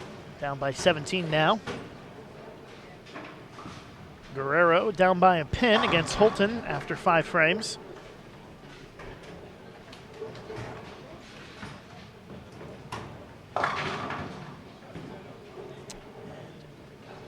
Ismail leaves that baby split with the sleeper. We've seen him leave that a few times today on our featured pair.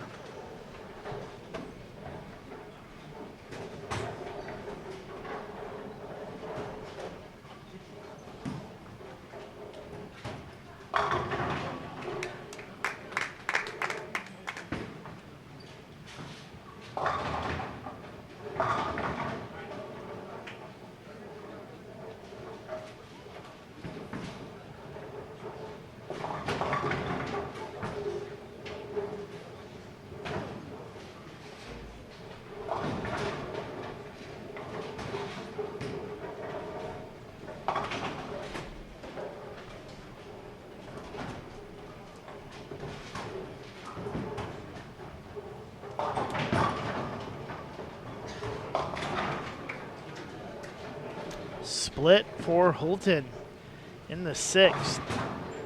She is going to give up her lead.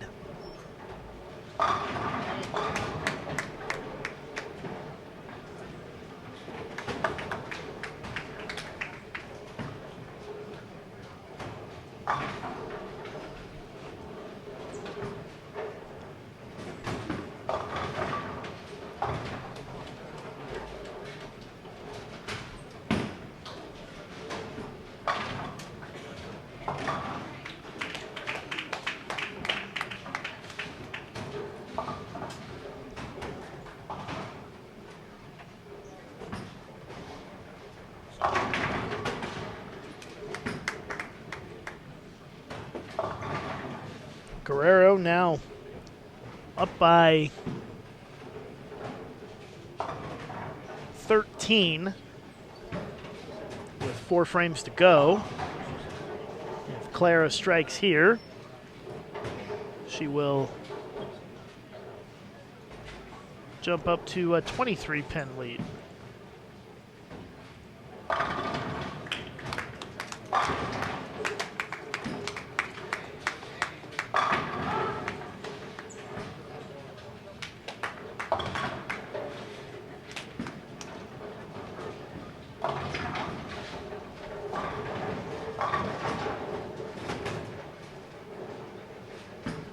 So Clara up by 23. So Holton steps up for Sweden.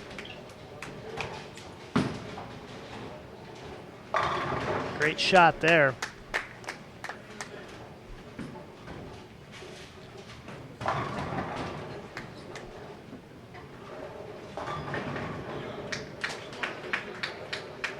Ismail now trailing by 5. Crosses over for the double. And that will push him into a 5-pin lead now.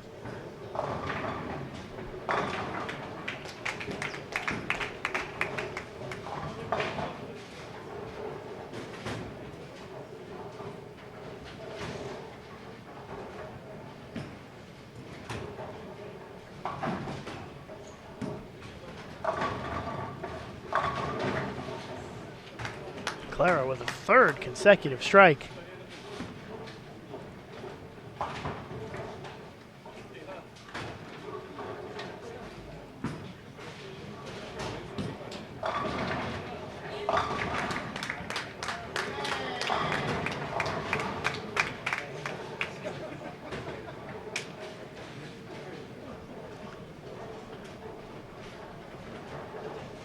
So the strike's starting to flow a little bit here.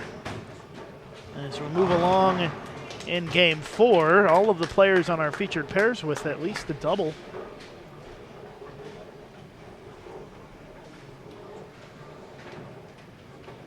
And Sasaki with a 5-pin lead on Ismail in our men's match. And in our women's match, Clara Guerrero with a 23-pin lead on Isabel Holton with 2 frames to go.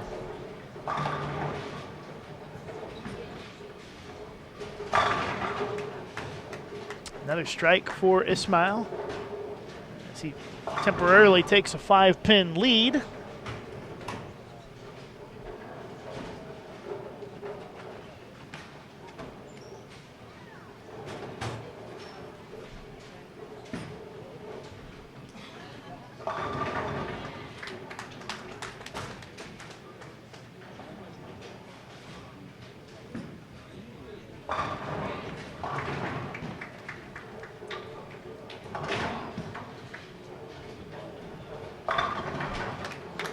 Another strike for Clara, our tournament leader, showing no signs of slowing down here.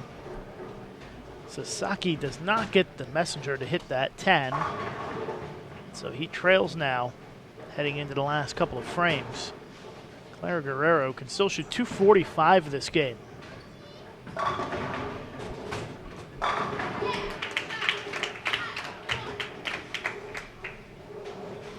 Shannon Pluhowski just threw the first strike in the 10th. She's going to beat Geraldine Ung, it looks like. There's a clutch strike for Shannon. It's not locked up just yet. She still needs some real good count on her second shot in the 10th. But looks like Shannon Pluhowski is going to win game 4 against Geraldine Ung. She struck again on the left side of your screen there. So Pluhowski picks up the big win against Geraldine Ung. 2-12 max game for Pluhowski.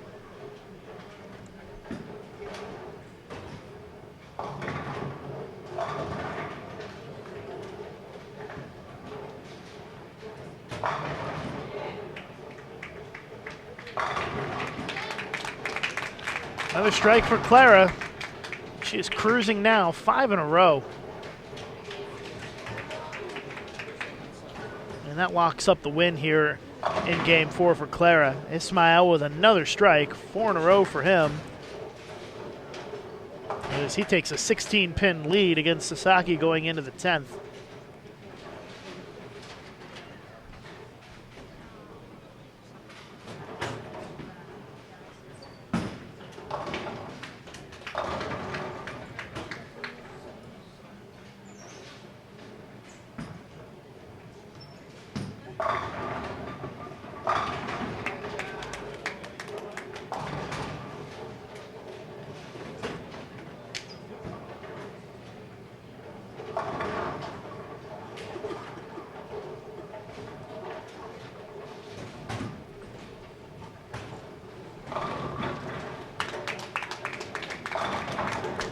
Looks like Paul Stott Jr. of Ireland is going to lose another game, this time against Ryan Lalisang of Indonesia. You can see Paul off to the right of our featured pairs.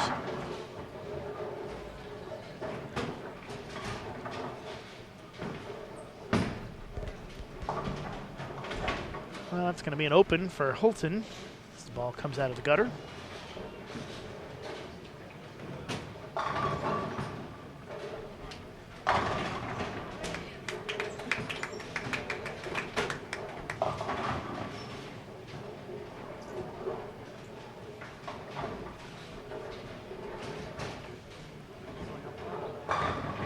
Clara trying to close it out here for 245. Ends up 244 and a win.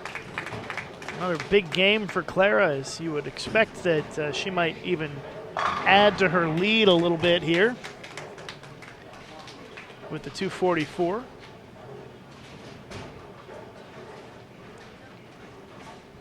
They're going to change that spare for Hulton into an open as that came out of the gutter. So that match is over.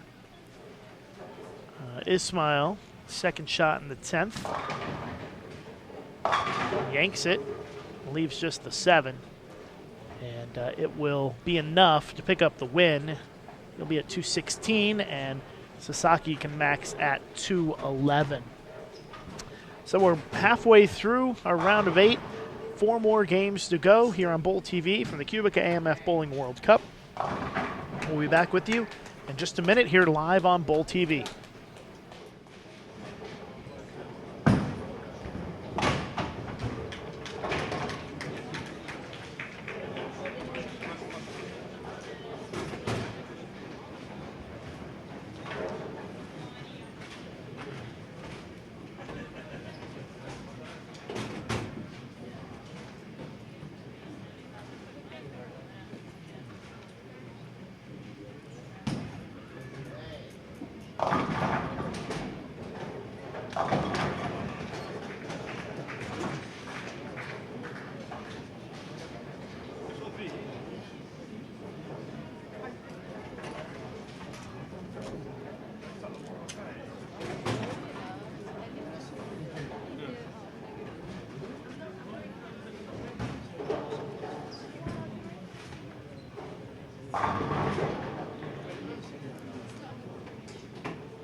Va? Så kanske tredje. Den mexikanska stod i ligan, så det ligan på den så var... Jag spelar där. Jag vet inte som får det. Det blir så jävla smalt det där liksom. Man måste sälja in det där. Det är liksom, du måste ha en area att spela bollen och så du kan missa ut och då ändå så får du strike. Ja, men det har de ju olika efter. Ja, men de är ju samma linje de tre första som du strikar. Sen så missar du lite med linjen så är det inte strike. Man måste ju ha råd att göra det för att man ska vara med. Ja, vi får se. I hope you said the same things I did the other day when we were talking about world bowling stuff. Yeah or no? We never rehearsed the script, so.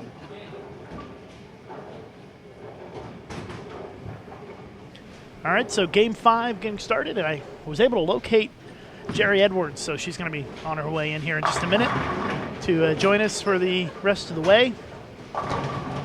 So here for game number 5, we've got Hong Kong against Russia, Woo Hong against Alexei Parshikov, and on 21 and 22, our women's match is Russia against Malaysia.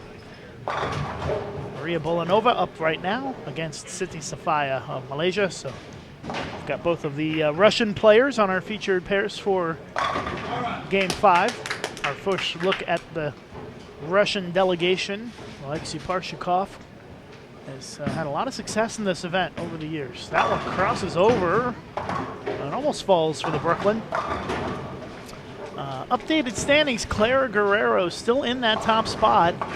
Thought she might build on her lead a little bit, but not so much. Maria Bolanova won again. They're both 4-0, and they're first and second with Clara holding on to a 64-pin lead. Sandra Gongora is third, and she's 189 pins off the lead. Shannon Plahowski is fourth.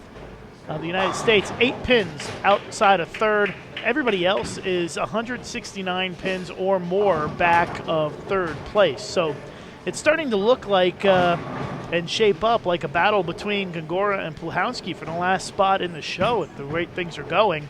We'll have to see how things play out in these next couple of games, but as of right now,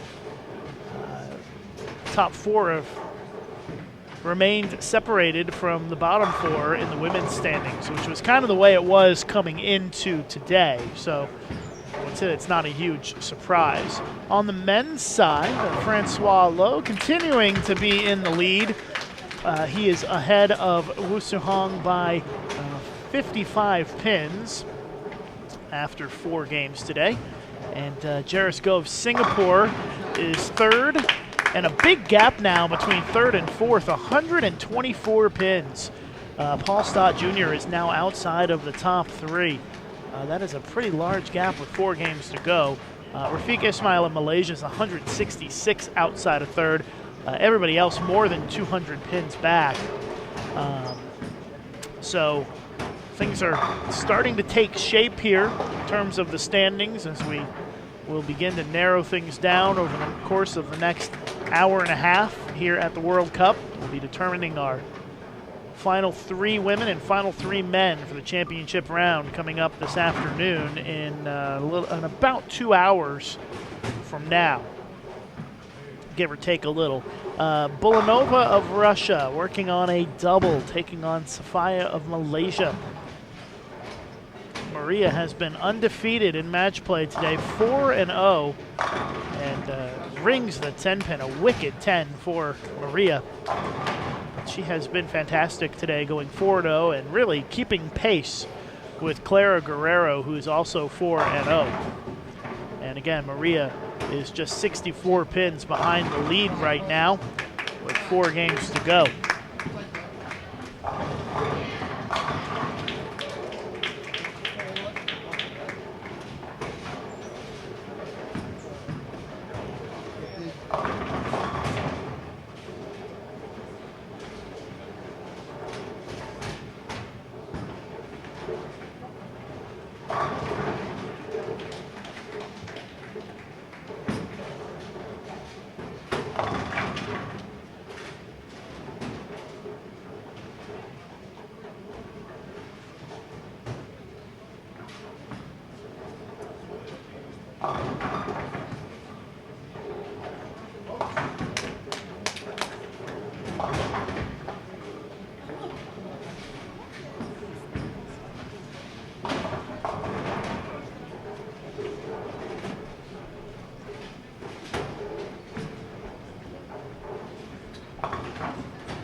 And our special guest is joining us, Jerry Edwards. Hi, Jerry. How are Hey, you? Lucas, how Get are that ya? headset set. Jerry is the head coach of the Puerto Rican team, and former Team USA coach as well. You've been to quite a few World Cups, haven't you? Oh, yes, I have. Been a lot of places, a lot of great communities, a lot of wonderful facilities, too. So we're really lucky that QubicaAMF continues to have such a great tournament with so many countries coming, more than like the Olympics. Yes. It's pretty impressive. Yeah, it's a wide range of countries from all over the place, and it's very refreshing to see 88 different countries competing in the tournament as Wu Suhong starts with the front 3. Jerry, you watched the competition pretty extensively this week with your players, Christy Lopez and John Perez, and talk about a little bit about the lane conditions this week. It traditionally in the World Cup, things have been a little bit on the easier side. This was not so easy this week, was it? Well, you know, when you look at like if they send us information on how they're going to address the lanes, and if you look at the graph itself, you would expect that this pattern would have scored higher. Okay, that the lanes would have been more friendly. Yes. But in this particular facility, and this is what it's difficult for bowlers all over the world, and especially when we talk to people who don't bowl, to explain this because it's invisible. You know, this is an invisible sport. I always tell my players, I said, "How do you know what's out there?" And they're like, and I said, I can't smell it. I go, I can't smell it. I can't see it. So the only way you know is by what your bowling ball does. Yeah. That's what gives you your feedback. So you have to be you have to really, really watch. And in this particular facility, for whatever, probably more because of the topography, which is the shape the lane underneath is, because that is just as important as the oil that goes on to the lane itself. It plays a big factor. And so there's some mountains here, so to speak, to the outside, that if you throw it there, it doesn't come back. Yeah. It's too, and so it gets stuck out there, you know. So, and so the track here is pretty defined, and it was pretty important to be able to manage however you played it, and you just didn't have free room to the outside. We've got a lefty and a righty on our squad, so if you got it past, so I didn't want to say you just couldn't throw it out to the right. Right. If you're a lefty, you couldn't throw it out to the left either. There was not a lot of forgiveness if you got it too wide away from the head pin, and so that's why the scoring pace was low. A lot of these players, when you get used to playing on a pattern that is drier on the outside, you can flip it out to 5 or 6, And in this tournament, if you flipped it out to 5 or 6 on a mistake, it was a washout. And there was no tell. I mean, that's just the way it was. Okay, just get back and get ready to shoot a tougher spare. And the field this year pretty strong, wasn't it? We've got a lot of great players. A lot of great players. And a lot of them left in the tournament still. Yeah, and the cream does rise to the top. We've got a lot of great players here in the top 8. And some players that, you know, are maybe not so familiar to those of us here in the States, but are incredibly strong international players. Someone asking in the chat where you can find the standings, and you can find them at QubicaAMF.com. Posted the link in the chat for you guys. It's updated after each game, and the championship round will be coming up about a half an hour after we finish this round of 8. Wu Suhong, front 4, currently sitting in second place in the men's division, comes up a little bit light, leaves the 2, 4, 8, so the bucket without the 5-pin. And Jerry, as a coach, what are your thoughts on Maria Bolanova of Russia? She seems like a very talented young player, huh? She's very young.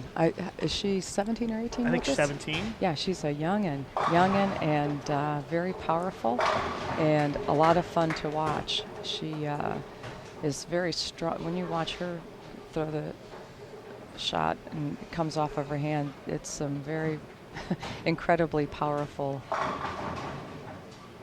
emotion there. And so I believe she's actually considering maybe coming to the States to go to college and bowl collegiately. So any of you coaches out there that are, you know, interested, you know, there's one for you that would be an awesome player for your squad. I can tell you that probably every college coach in the country would be interested in signing her, because without a doubt, she's got a lot of the skills that you can't teach, doesn't she? She's got the high rev rate for a woman, the high ball speed. She's kind of got the whole package, and with some additional great coaching, and she could become a real superstar in our sport. Yeah, for sure. She's young, and she loves to play.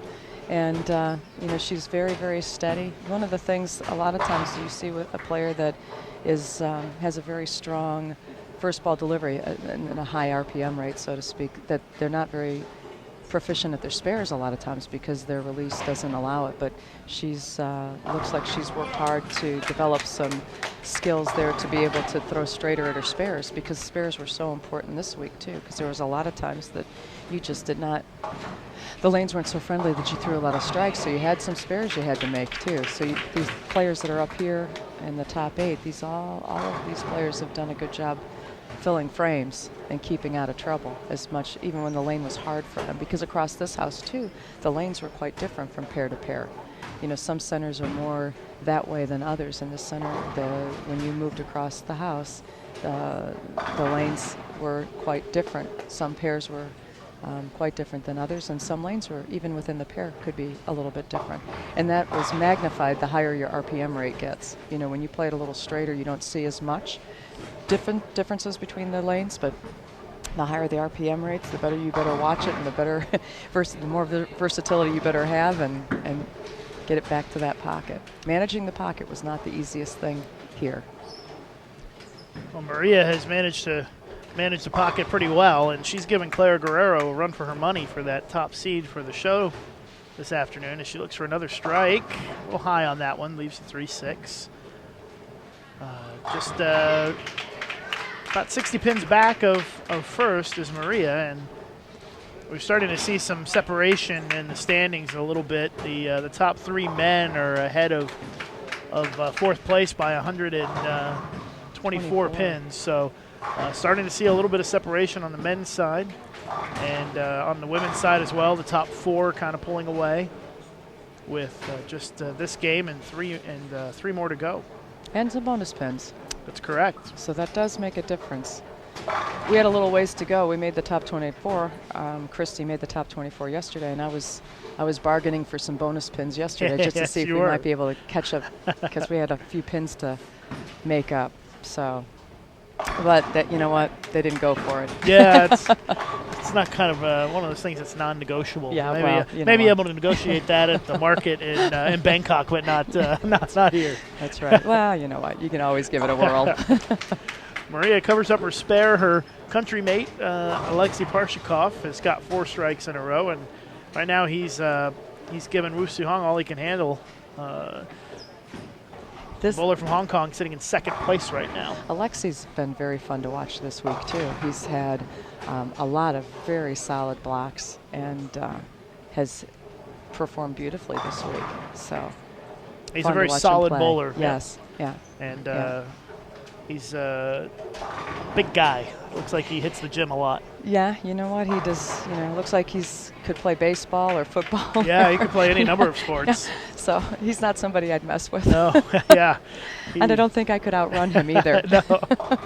Athletically, I think that he's probably one of the tops in the field, would be my Yeah. guess. Yeah, no, he's got some great athletic motion there.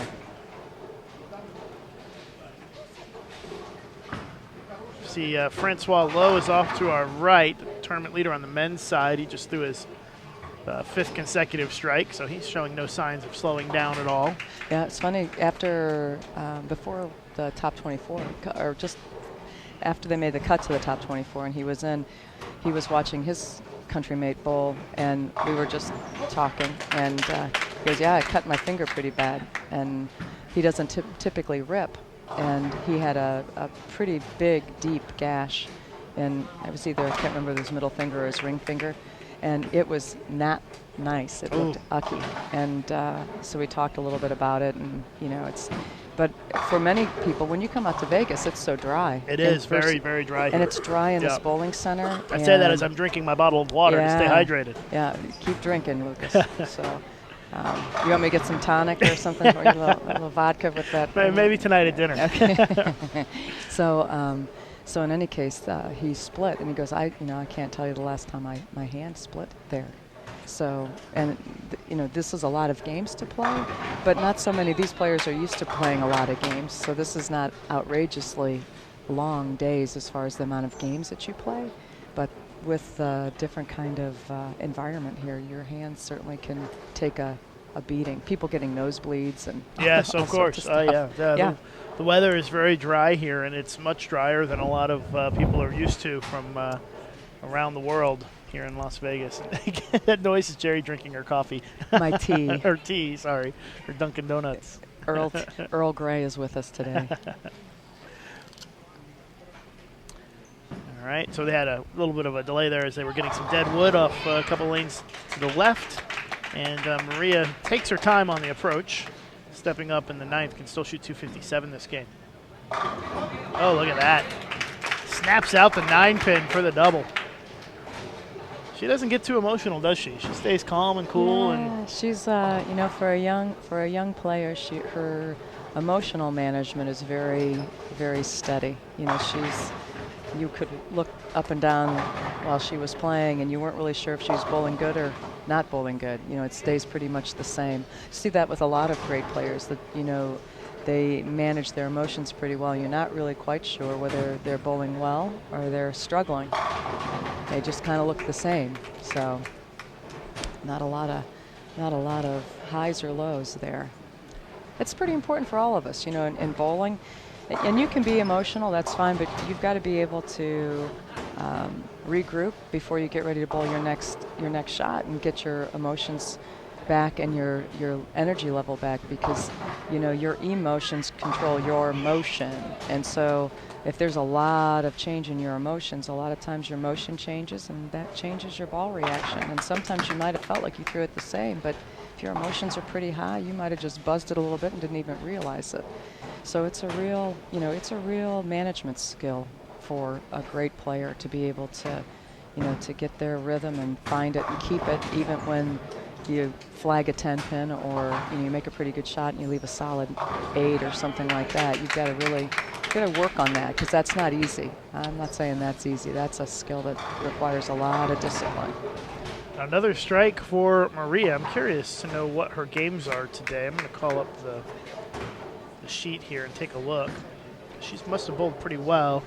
Well, she's had a couple of big games and a couple of okay games. 181, 237, 188, 255. But she's managed to go 4-0 and win all of her matches, which is very important to pick up those bonus pins. And she's currently just 64 pins behind Clara Guerrero. Not sure what Clara's bowling this game, but Maria can shoot 257, which, who knows, could be enough to get her in the lead. Let's see if we can find Clara. And she's got this game won, so she's got her bonus pins for this game as well.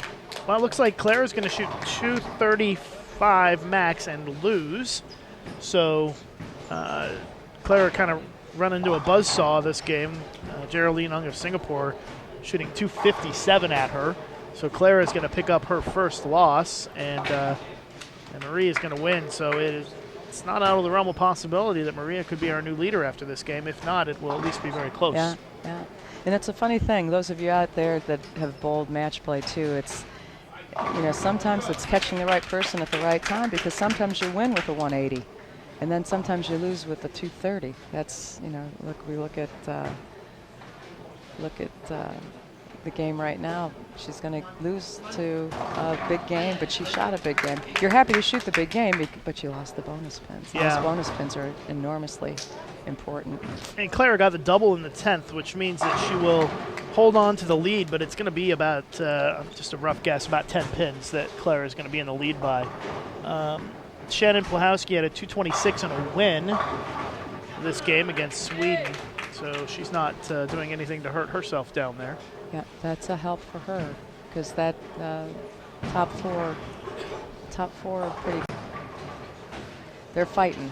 They're fighting to be on the show, that's for sure. It's interesting yesterday, too, because the top 8 women going into yesterday's start stayed the same at the end of the day. So the top 8, when they made the cut to the top 24, after we finished bowling another 8 games, there was no movement there.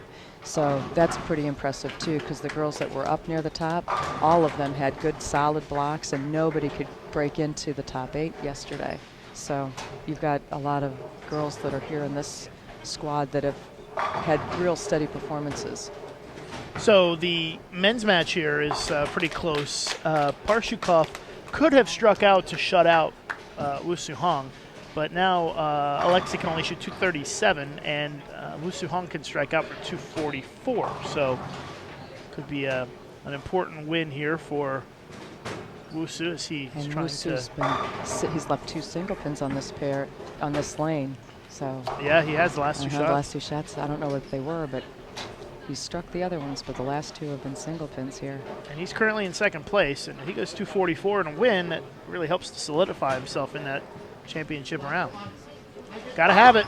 Oh, he's pretty a killer. good. He's a killer. He's a great bowler. I've watched him for a number of years now. Oh, my He's gosh. still young, but he's a great But bowler. he's been around Yeah. for years. Yeah. You think he's like, he should be 60, but he's, not. I think he started bowling on the international scene. It felt like he was like 12, I think. Yeah, exactly. But he's fabulous. He's another player when you watch. His emotional management is very, very solid. He's just... Well, look at these games for Wu Su-hong today. 170 on the feature pair. Terrible first game. Luke, then yes. It was bad. Yeah. 245, 279, 245, and now 244. It's the excellent coaching by Mike Seymour that's really helped Wu Su-hong to this big stretch of big games. Mike, I say that because Mike's listening to us talk right now. We all know that Del Ballard gets the credit.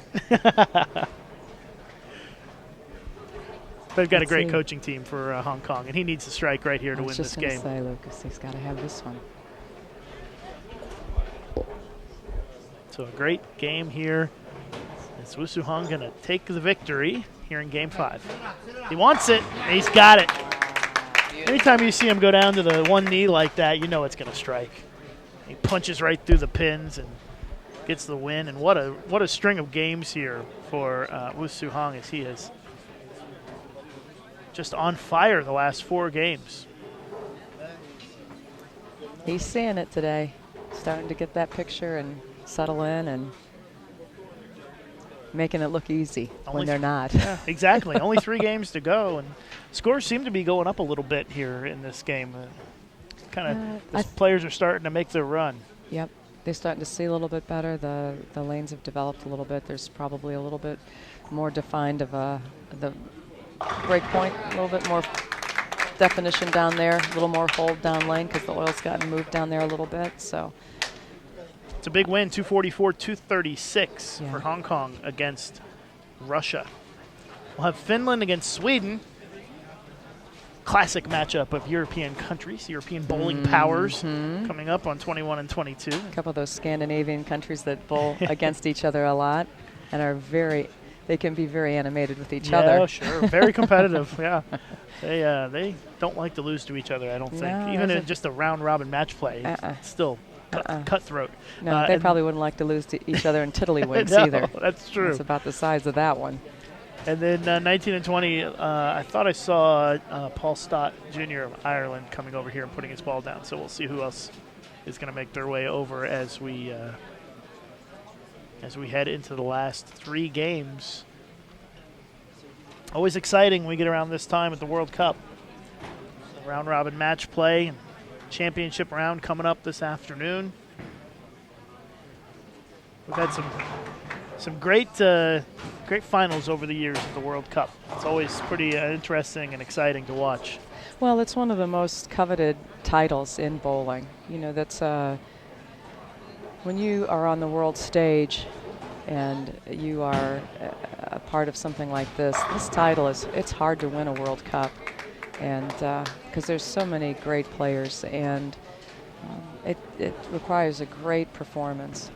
And for many people, they're quite a ways from home, and they get here, and the time change is different, so you have to deal with, some of these players, it's, what time is it here, Lucas, right now? It's 11 o'clock in the morning. Some places it's 11 o'clock at night. Sure. And they're coming here, and that difference in time makes our bodies react kind of funny to that, so they really have to step up and overcome some things to perform. Updated standings. Clara still in the lead by 13 pins over Maria Bolanova.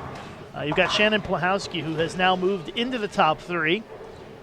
Sandra Gongora of Mexico drops to 4th, and she's 36 pins outside of the finals. Geraldine Ung, with that big last game against Clara Guerrero, moves to 130 outside of the number. So Geraldine really puts herself in the mix with 3 games to go. Everybody else is more than 250 back of 3rd place. Isabel and Sana on our women's match here, they're both pretty far back, 250 pins back of 3rd, and I would think that 250 pins with 3 games is pretty tough. Yeah, you'd have to have just an incredible performance to make up those kind of numbers. And then our men's standings is going to be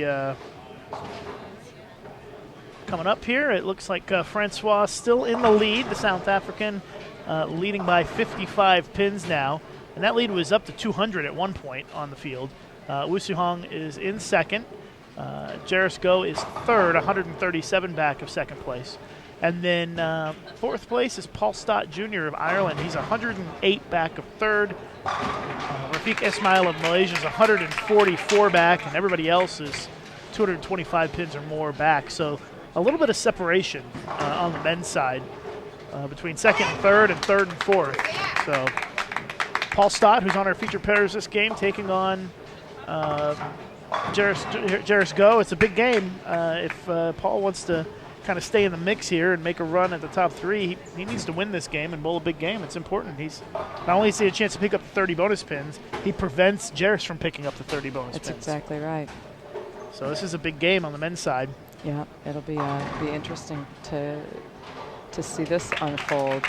And then right to our left is the big matchup of the day so far, is Russia versus Colombia on the women's side. Bolanova against Guerrero. You know what? No surprise that both girls starts with a double. That's right. And I have a feeling not fighting. I have a feeling we're going to see a rematch of that in the position round in a couple of games.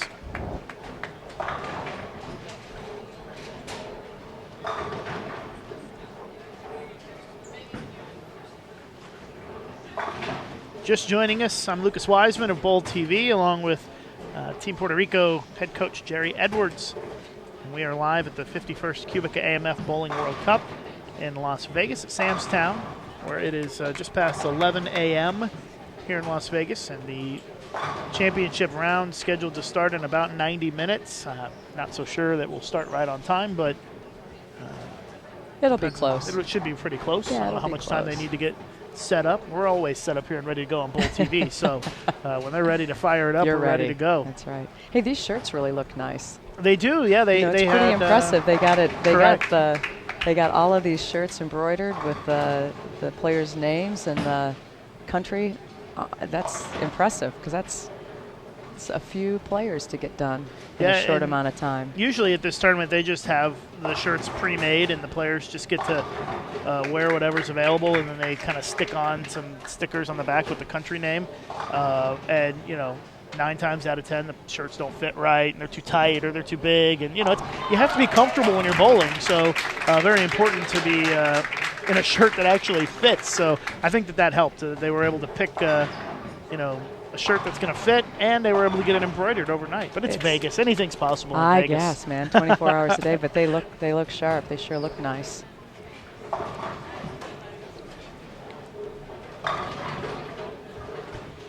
And I think we may have a chance to find out where the World Cup will be next year. It's supposed to be tonight. They might make that announcement. You never know. I mean, you don't never know. But We're all the hopeful. plan was that they were going to announce it tonight. We're all hopeful to find out tonight. Yeah, it's always exciting to know where it's going to go, Yes. isn't it? Everybody is on the edge of their seats because it's such a fun tournament, and everybody loves this tournament, and it's always seems like it's always in a cool place. Las Vegas may not be a cool place for you and me because we're from the United States and we've been here 100 times, but for most of the people who have come to this tournament, this is a pretty cool atmosphere and pretty cool city to visit. It's a cool city to come to. For bowlers, this is a great bowling town. It is a fantastic bowling town. Las Vegas has supported and done so much with bowling over the years. It's where you got to be for bowling because it's where a lot of bowling takes place, that's for sure. They have so many lanes here in Las Vegas. If you bowl around the world, chances are the biggest bowling center in your country is, I'm guessing, maybe 24 to 36 lanes. Here you've got so many bowling centers that are 60, 56, 64, 72, 80, whatever. You've got huge bowling centers here all over the city. So it's a really great bowling community as Paul Stott steps up in the third after the open frame and leaves the 10-pin. So the USBC National Championship will be in Vegas when? Yeah, in 2017. In 2017. The women's national championships are here next year at the South Point Bowling Center. They've built a South Point Plaza, 60 lanes. It's kind of a stadium environment. Pretty cool and so place. That's open to all international players too. Is that correct? I think there might be some. I think it might be American Zone that's eligible. There's some rules that have changed. Check over it the out years, because so. I know that those rules have changed over the years, but you used to be able to come and play.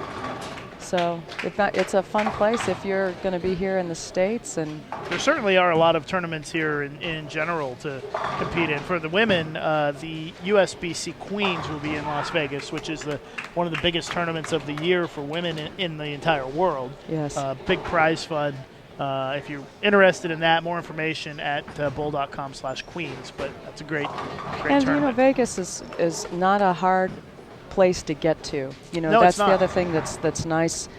From a travel standpoint, it's not a difficult place to get airfare and to find reservations to get here. A lot of different carriers come here, so it's more affordable than some places to get to, just because there's a little more competition to get your business here. And there are some international flights into Las Vegas as well from around the world. Not going so well for Paul Stott Jr. this game. He needs a big game, needs to win this game pretty desperately, and he just can't seem to get it going. Looks like he's struggling a little bit with his ball reaction to me. Who played on this pair last game? Last game, I can tell you. Oh, it was Hong Kong. Yes, it was Russia and Hong Kong. Yeah, and sometimes when you've got both those players where they played probably were a little bit deeper than where Paul was on his last game, and so it may take a couple of shots for Paul to get to where he's lined up to where the lane is developed. It's hard sometimes. A lot of times, you go and you have to make some moves, and sometimes you make a move and make an adjustment. It may not be the right one first, and it's not a bad decision, it's just not the right one. So then you have to make another decision. So that's always challenging, you know, to be committed, to make a commitment to make a shot, and then get your result, and it's either what you wanted or not. And when it's not to be upset, but to just make your next adjustment. Because all of these players have more than one way to knock down a 10-pin, I can tell you that. More than one adjustment to knock down a 10-pin. It'd be interesting, actually, to talk to all of them, to hear what they do. Like, yes. You know, you'd probably get, you know, probably 10 different answers. And you might get 2 or 3 from one. Well, sometimes I do this, sometimes I do this. I do this sometimes. Well, Clara is taking it to Maria in that matchup right now. Clara had the front 4 and then went 9 spare. Maria's had an open this game. So Clara's got a 37-pin lead on Maria Bolanova, and that's a matchup of our top 2 players in the women's division right now. I would guess that they're probably going to bowl each other unless something happens in the next couple of games in the position round. Maria should be careful not to bowl a bad game, because she could get caught by Pluhowski if she's not too careful. So Clara's just a great champion. You know, this is a place that she's been many, many times in her career. You know, coming down the stretch, having to make the shots. You know, she gets more, her concentration level goes to another level. Her intensity, you know, she's very calm but quite intense. So a lot of times, those are things for all of us. It's hard to practice that in practice, you know, to be where your emotional state is there, where, you know, what happens to your body chemically with dealing with you know, all of the things, all of the chemicals that get released, you know, in your body when you get at this level, when there's a lot of excitement. And she's had a lot of experience at this kind of position in a championship of how to manage her emotions and how to really take it to another level. She's very, very good at that. On the left side of your screen right now, another strike. She really looks very focused and dialed in, and I think that it's going to be tough to beat her today. She gets very calm, and she's got great ball. She's got great control of her ball. Always has. You know, she doesn't hook it the most, but she's got incredible ball roll. So when you watch players, sometimes people get really enamored with people who can really hook it a whole lot, because it's impressive. We all like to see that hook. It's sexy. You know, wouldn't you like to see that, yeah, right? Of course. Yeah, of course. But sometimes it's really not what scores. Good ball roll is way more important than hook. And her ball roll is impeccable. And she does small little things, you know, with hand position changes, probably with where she sets her eyes and all sorts of things. She's got a wide range of small, minute little changes that she makes to manage that pocket. And even when she's in trouble and she's struggling, you never see her ever give it away. She always fights. She keeps it clean. She makes a lot of her spares. And she has that determination, yeah, she will just doesn't, to win. Yeah, she doesn't ever give up. She just doesn't. She never gives up, never gives in. It looks like at the rate things are going, Claire is going to have a pretty good lead going into the last 2 games for the top seed, and it's important to get that top seed because you're seeded into the championship match if you're number 1 after the round of 8. Yep, you'd certainly rather be there than anywhere else. And it's not like other events where it's a 1-game final. It's a best of 3. So I think that, you know, sometimes you say, hey, I'd rather be 2nd or 3rd so I can bowl an extra game in the step ladder. It's not like that in this tournament because it's a best of 3. It's not a 1-game match in the championship. So there's a distinct advantage to being first. Yeah. All right. Paul got a strike on the board. There he goes. Woohoo. Needs to start to string them together pretty quickly here. He's only got 2.5 games left to make the big run to get the 3rd.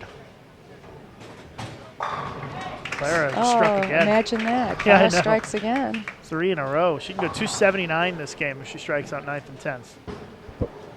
And Bulanova better be careful because Pluhowski's now got 4 in a row and starting to make a move down on 25 and 26. Yeah, Shannon has been in this position a lot as well. Shannon's a great champion. You know, she's won this twice and finished second once. And so it's just, this is not a place that's unfamiliar to her. She's another one that gets more focused, and she can take it to another level where her shot making just goes 1, 2, 3, 4% better, which is incredible. Great champion. And I would say that Villanova is still in a pretty good position because really you don't want to drop down to fourth. That's the key. Is how far ahead of fourth are you? And right now she's about 200 pins ahead of fourth place with 3 games to be added to the standings. Yep.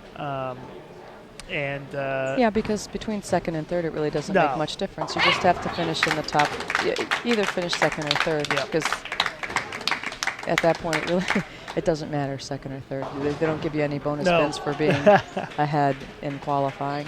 So I would think that Villanova is in good shape. The only reason she would need to get nervous is if Gongora and Pluhowski start bowling big numbers, and she wouldn't want both of them to jump around her. It's okay if one of them jumps around her, but not both. Right now, Pluhowski can strike out for 259 this game, and she's actually bowling Sandra Gongora, and Sandy can only shoot 213. So that actually helps Maria a little bit, that they're bowling each other this game. And Clara strikes again, so she takes it into the 10th with a chance for 279. Paul Stott got a double. Still down by 32 pins, though, in the match.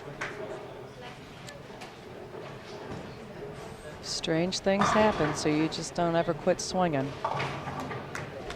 I've seen people miss a 5-pin to lose a match. That's not fun. No.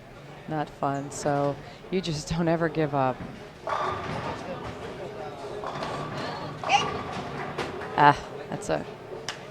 That hurts there.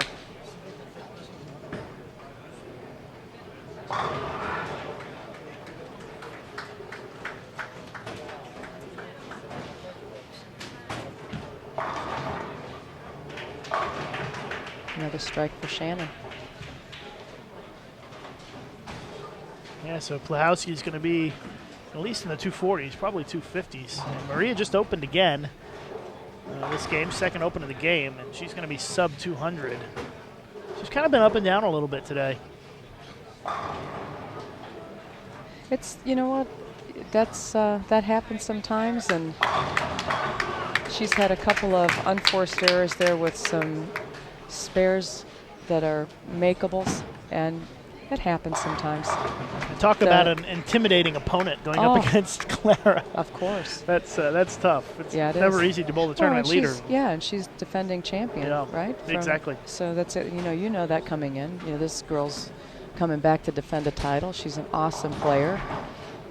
You're bowling good, but it still is a little bit of a distraction that you have to manage. And Claire she's with 17. the head pin, though, on that shot. Yeah. So she'll be in the 250s. But yeah, Maria's still very young, and she's still in good shape, still in good position, I think, with a couple of games to go. I think that the dream of making the top 3 for Paul Stott Jr. is starting to fade as each frame goes along. He really needed to win this game. He's in 4th place, but a little bit of a gap between 3rd and 4th, 108 pins, and that number is only going to grow this game because it looks like Jairus Go is going to win the game and pick up 30 bonus pins and extend that lead on 4th place, the way things are going. A little lucky strike there.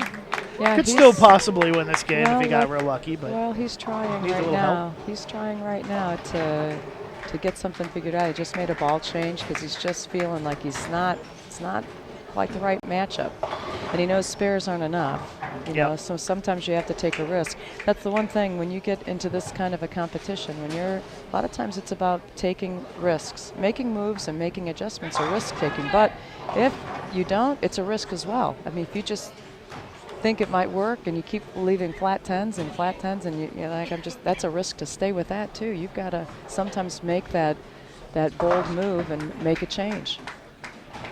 And he knew, the way I've got to do something. I got to get it something different here. I think I've got to at least give it another look, because this is it's not looking easy. I've got to be too perfect to strike, and that is not a good feeling when you feel like you have to be perfect to strike. You've got to have some room for error. Jarsko making things a little bit more interesting here. He gets a 7-count spare. He's going to need a mark in the 10th to lock up the win, assuming that Paul strikes out. But we'll see what happens in the 10th frame here, so it's not completely decided just yet. Clara ended up with 256, and Maria's going to be at 180. Looks like Shannon Plahowski shot 258, and Sandra Gongora had 189. That's a tough one for Sandy.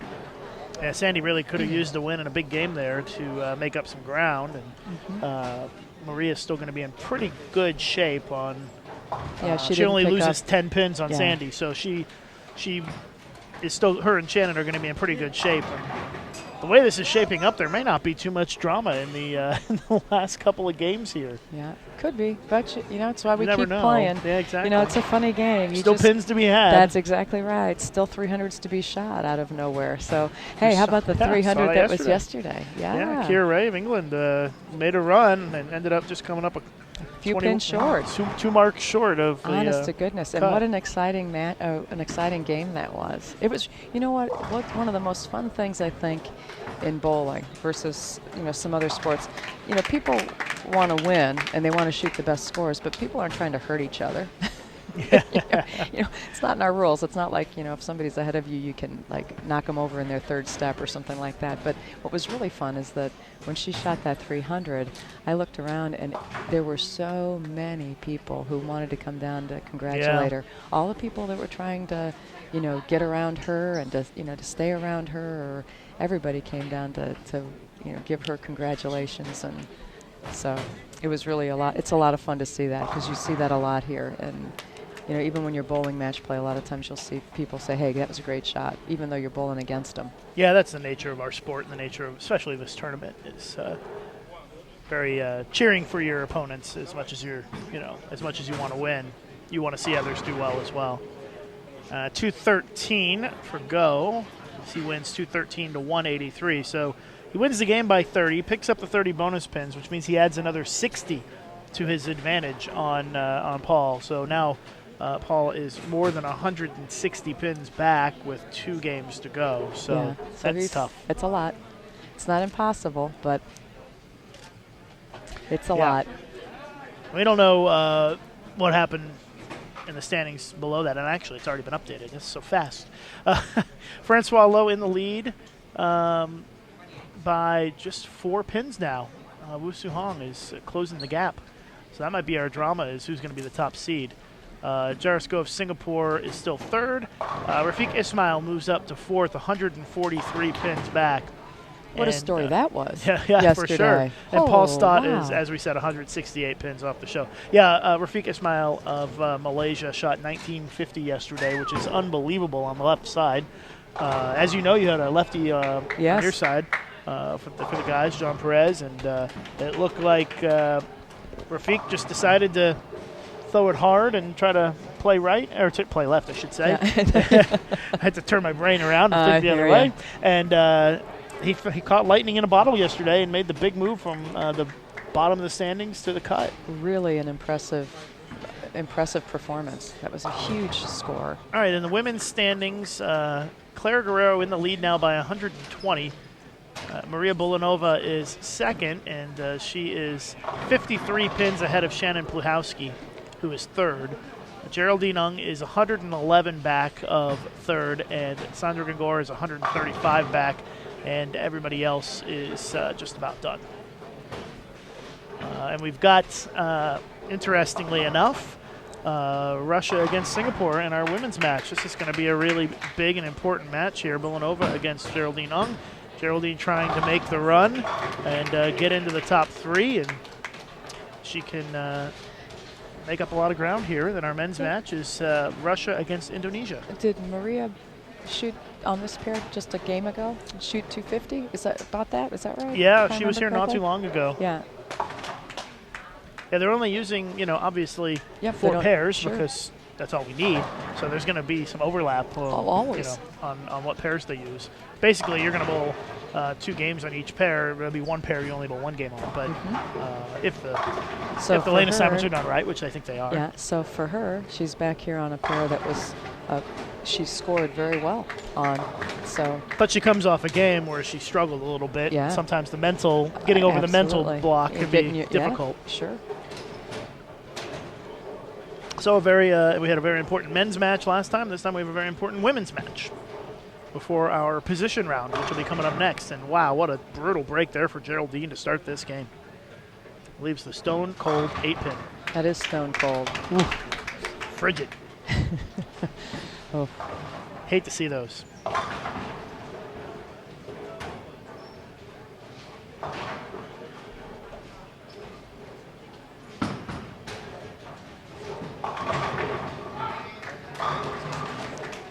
And I want to say kudos to the staff here, QubicaAMF, for getting results done very quickly after each game. I mean, they threw the last ball and it was instantly updated, which is like great. lightning. It's amazing. QubicaAMF does scoring systems, so they know how to do it right, and it's all tied in. When the last ball is thrown, it automatically adds it up. And, so it's very helpful from a commentator standpoint to be able to have the scores right away. So kudos to them for getting that done. And that's important to the players. The players Sure. really appreciate it too. That way, and some players are way more aware of the scores, and other players just want to play. They don't watch the scores so much. But for the players who like to know what the scores are, it's a distraction if they don't know. So nobody has any excuses Yeah, here. yeah, exactly. Yeah, when the scores aren't updated and you're bowling that last game to get in the position round and you keep looking up, wow, why aren't the scores updated? You start stressing out and messing up your bowling, and so it's nice that they're able to get them done so quickly. And also thanks to the staff here at Samstown. They've been great. Great staff here, always on top of things. Things have run very smoothly so far, knock on wood. Hopefully it continues to run well for the next few hours as we wind down the tournament today. And Look, anytime that we're in a facility like this, they've done a great job here. We were able to eat breakfast here every morning. We all are staying on the same property, so we didn't have to get on a bus. We could just walk down to the venue to bowl. And isn't that nice? I think people don't appreciate that when they're watching at home. My. How brutal it can be when the bowling lanes are off-site from the hotel, and you've got a 45-minute bus ride each morning or whatever. Yeah, and sometimes it's cold outside Sure. or it's raining outside, and you're waiting. And so this is a real pleasure, and it's really very comfortable. And they have a great show here in the area with all the. Yes. What do they call that? I have it memorized by now. Mystic Falls. Mystic Yeah. Falls. They've got Yeah. a big old grizzly bear and a bobcat and a eagle and a light show and water show, and I think I have the 10 p.m. show memorized from being in my room when it's going on. so the kids all love that, and it's fun for that's Las Vegas at its finest with the Yeah, with the for sure. lights the water and- show and yeah. the laser lights. Yeah, Yeah. they've got the whole. yeah we the got it whole right deal. here. After this game, I think there's probably going to be a very, very, very short break because they don't take long to get the scores done. They'll probably just need a break to get the names in the system to start them up for the position round. And so we're supposed to start our championship round in about an hour. May or may not be there. I would think it'd be pretty close. If not at 12:30, then shortly thereafter. But I'm sure they'll do their best to get that championship round started as quickly as possible, because it can take a while. Best of 3 matches. They've decided to have the women and the men's semifinal happen at the same time to save a little bit of time, and then the championship matches will be individual. There will be the men. I think the women first, and then the men this afternoon. Well, it'll be interesting for everybody watching too to have the 2 matches going on at the same time. There'll be a lot of excitement, and then it'll get like a library in here Yes, it will be. Yeah, for the finals. when it's there's only one match going on, it gets pretty quiet. Wow. Have And you it'll ever be practiced? and it'll be pretty packed too. Lucas, have you ever practiced in a bowling center by yourself when there's nobody there? Absolutely. Isn't it craziness? Yeah, and I love it because it makes it sound like my ball hits harder. Because it's the only noise in the building. But it's a funny thing. If you've never done that, if you've never bowled in a bowling center when there's nobody there, it's a funny thing because you hear everything. You hear your bowling ball hit the lane. Yep. How loud it hits exactly. it. If you've got heavy feet, you hear them. It's just it's funny. And so they'll be bowling, and most bowlers aren't used to bowling in the quiet. And so when you get on a television pair for something that's so important and it's so quiet, it's a different place. Yeah. And then, like, if somebody makes a little rustle noise or a sneeze, where it would normally not bother you at all, or a bottle. There you go. Somebody crunches a bottle. It's like, it's so loud. It can be distracting, oh absolutely. my gosh, yeah, because yeah. it's so quiet. Exactly. So you really have to get in your bubble and just, and really be so there that nothing is a distraction. You've got to make that decision that nothing will be a distraction to you, no matter what that is. A bomb could go off. And there are players that are really good at that, where it doesn't matter what's going on around them. They don't even, a bomb could go off behind them and they wouldn't have known. There are players who are really, really good at that. I'm sure that most players would prefer to have some sort of noise going on in the background if they're in bowling or something like that, even if it's open play a few lanes down or something, just to break up the... Well, for it to be more normal, because Yeah, it's really, exactly. it's really not a normal, it's not a normal situation for bowlers. And so they have to get really good at being able to perform when it's that quiet, because it is different. It's very different. And even when you're talking to your coach, it's like you have to talk like whisper.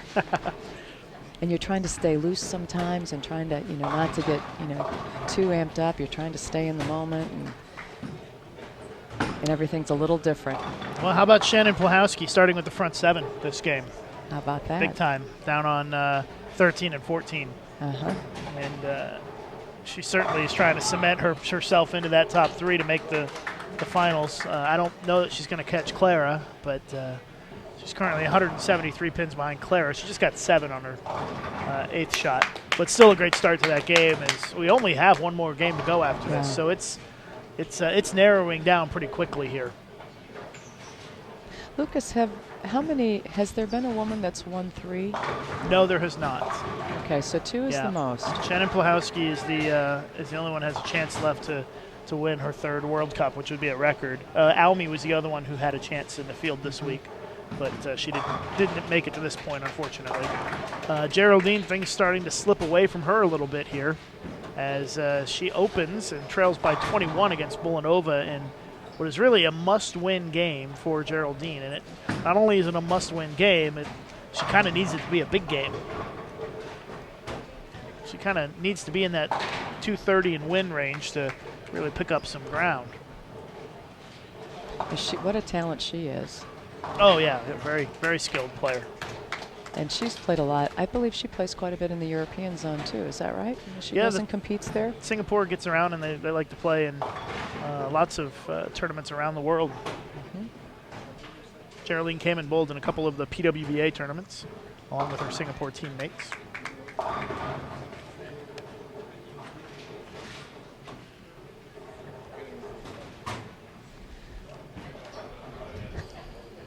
Tel Ballard put on Facebook a picture of me and Jerry and said it's the best the booth has looked yet. I agree. He's a good man. I kicked Kevin Dornberger out earlier, and I said, Kevin, no offense, but I'd much rather look at Jerry for a while, so if you could go find her and bring her over, that would be great. But we had already pre-planned to have you in today anyway, so. And I appreciate you sitting in with us this morning. An honor to be here, Lucas. Alexei Parshikov, he's bowled great this week, but it looks like his run is going to come to an end. He's down in 6th place. Really has not had a great match play today. You need to win those bonus points to have any chance, and he's gone 1 and 5 in match play, which is really tough. Really makes it difficult. I mean, when you look at your top 3 on the men's side right now, Francois is 4 and 2, Wu Sahong is 4 and 2, and Jairus Go of Singapore is 5-1. Yeah. And then Rafiq Ismail, who's right there in fourth, is 4-1-1. That's an interesting stat there, Lucas. Look at how it's very lopsided. The leaders have all won a lot, and the guys below, not so much. And how about the Japanese bowler? He's 3-3, but Yes.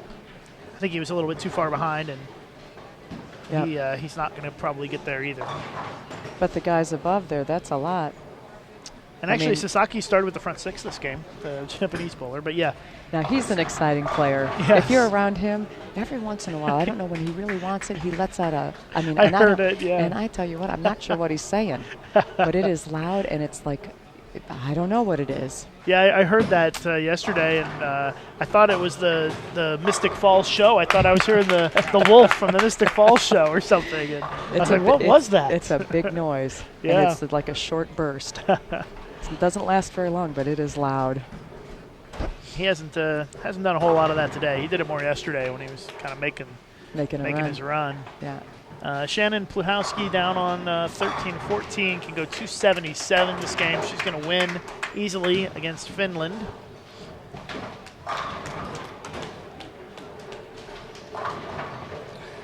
And so on the women's side, it was Geraldine and Sandra who I think had fourth and fifth. And looks like Sandy not really doing a whole lot this game. No doubles. And No doubles in an open. yeah, she's winning, but Yeah. not bowling a big game. That's kind of what she needed, kind of a big game to. Well, the especially ground. when the players that are ahead of you have big games too. It's not like everybody's standing still. You've got some big games by Yeah. the people in front of you. Pluhowski is going to be at 257 with a strike. That's a big game, Yeah. Lucas. Especially at this stage Yes. of the tournament, going into the position round. Absolutely. And Maria's got a chance for another double. Here, she's got two doubles. She's working on a double now. Yeah, she's got a 10-pin lead on Geraldine. Actually, 20.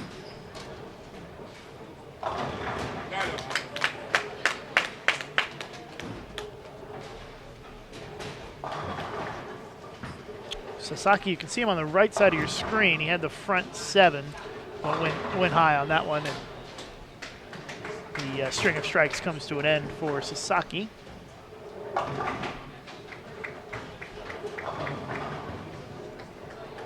Ladies watching here, you know, one of the things you see with all of these players on the women's side is how strongly they finish their swing. There is not a single one of these players that's lazy with the finish of their swing. They all go through it pretty firmly, not jumping at it, but you watch their swing. It is with determination that they go through that bottom of the swing. All of them. Helps them with their direction. It helps them with creating RPMs. It's they are not afraid, these ladies.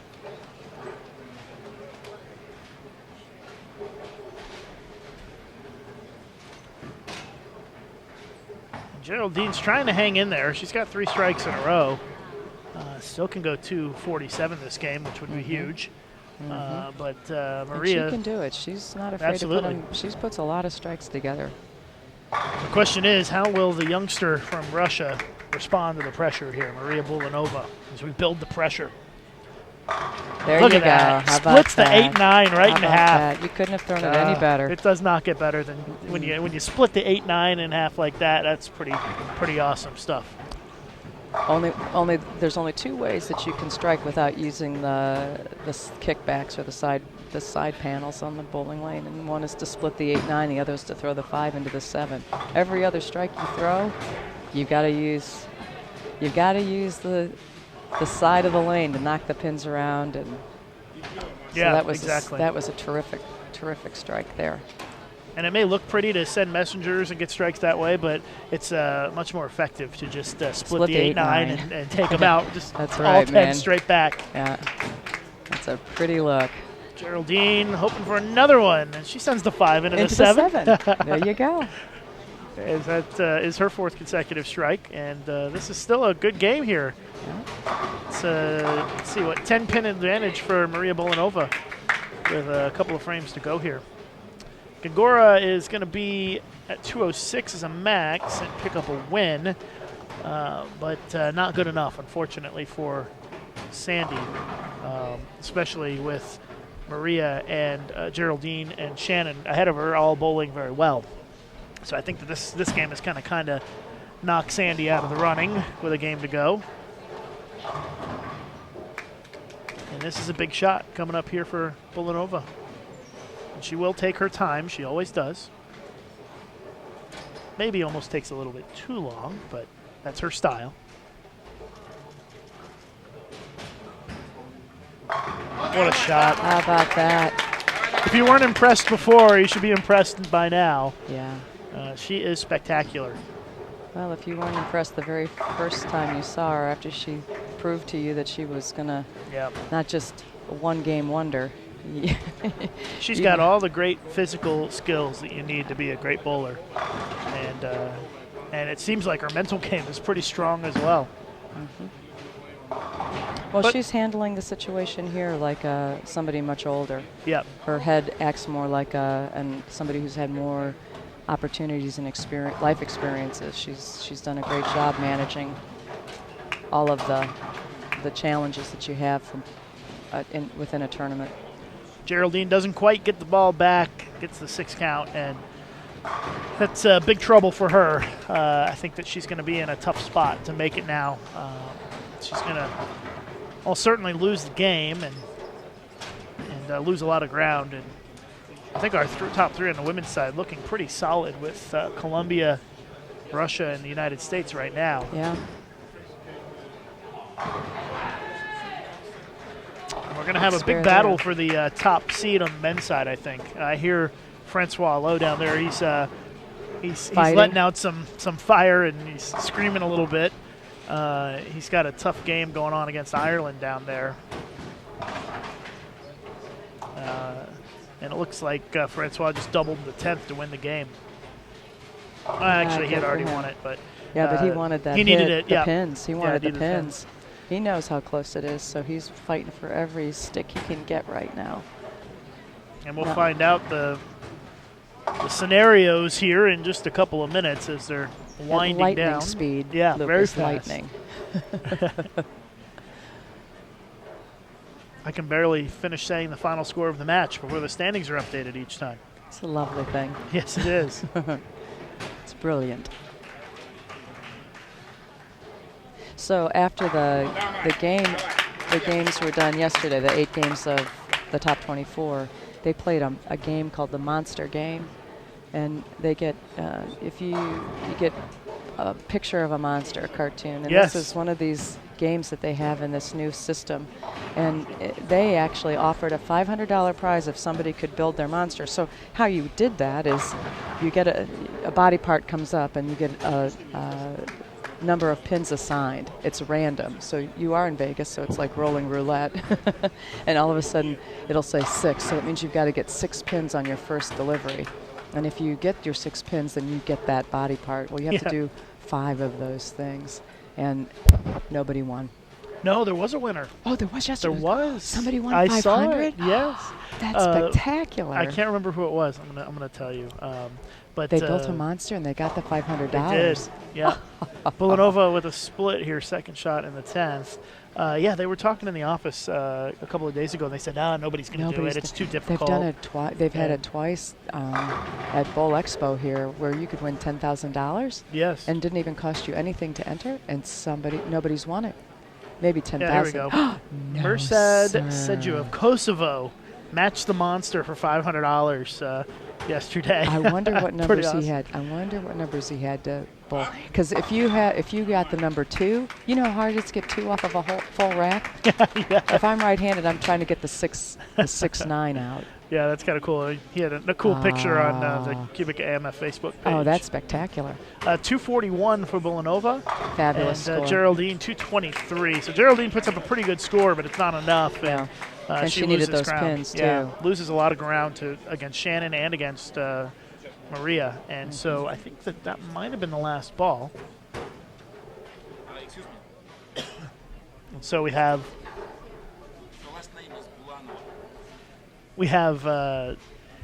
one more game to go. Bulanova. Bulanova.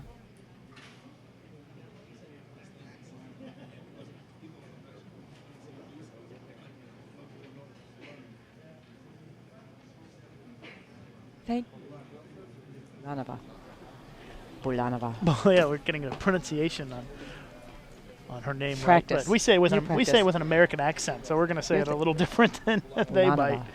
For those of you listening, Bulanova. Okay, so here We'll we do go. our The best. standings are updated for the women. Clara Guerrero leading by just 60 pins or so. 53 pins is her lead on Maria Bulanova. Bulanova. Shannon Pilhowski is third.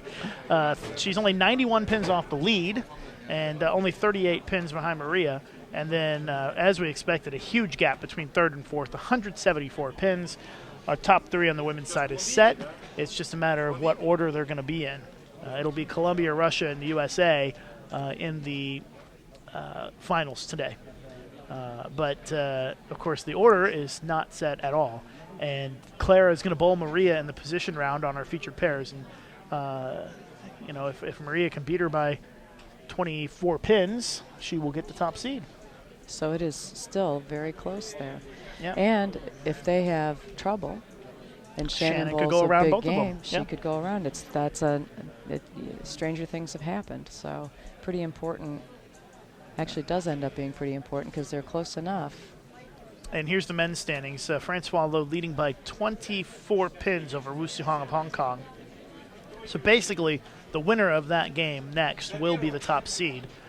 Jericho of Singapore is third. Rafiq Ismail is fourth, and he's 83 or 93. 93 pins back of third. So Rafiq Ismail would need a huge game and a win to go ahead of Jericho of Singapore. But basically, our two matches that we're going to have in front of us with the position round are going to determine our top seed for the finals this afternoon. And it's not done.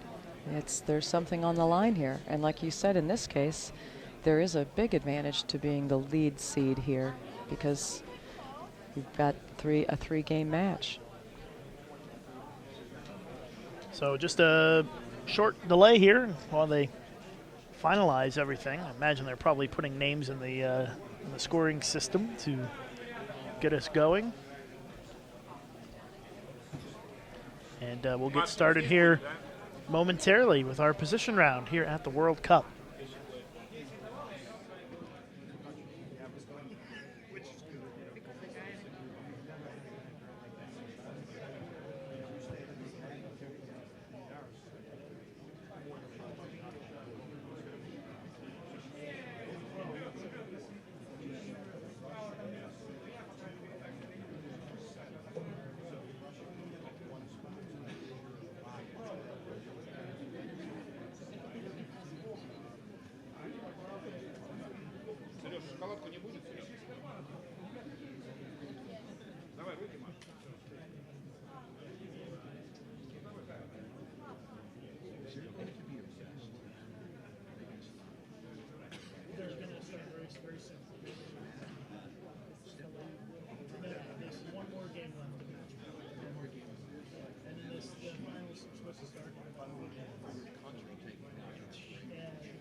All right, looks like they've got the names in the system here, and we are just about ready to roll with our position round.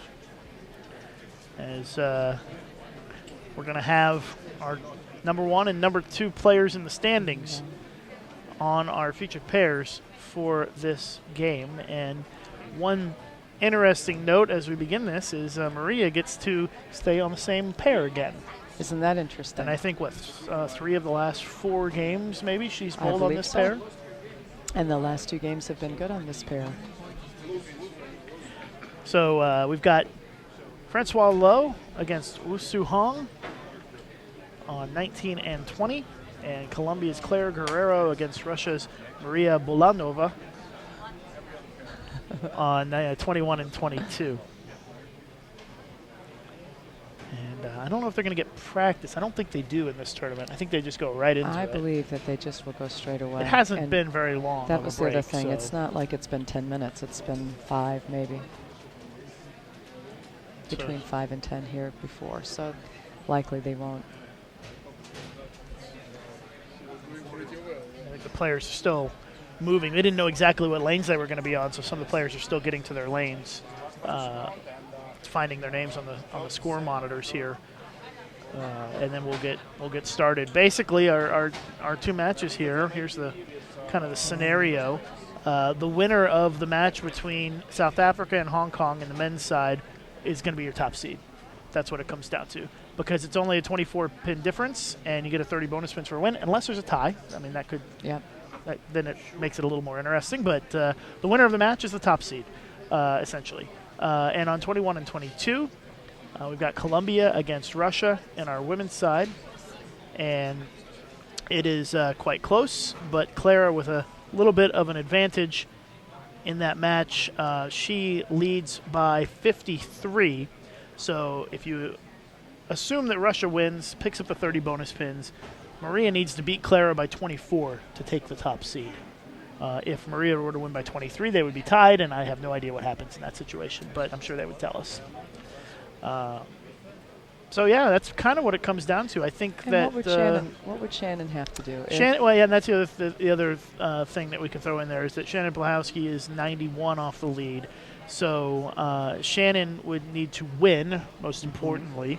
And then that, assuming she wins, that makes it a 61 pin difference, and she would need to beat Clara by 62, assuming Clara wins, and a little bit less than that if Maria were to win. So there's a hope. wiggle. There's a little hope for Shannon to get the top seed, but Shannon would have to have a very big game, Yeah. and that's very possible. I'm thinking You know, Shannon needs to go 250, 260 to have a look at it And and have a little help in this match. And if either one of these, if these 2 girls, for whatever reason, don't have a good game, you just don't know.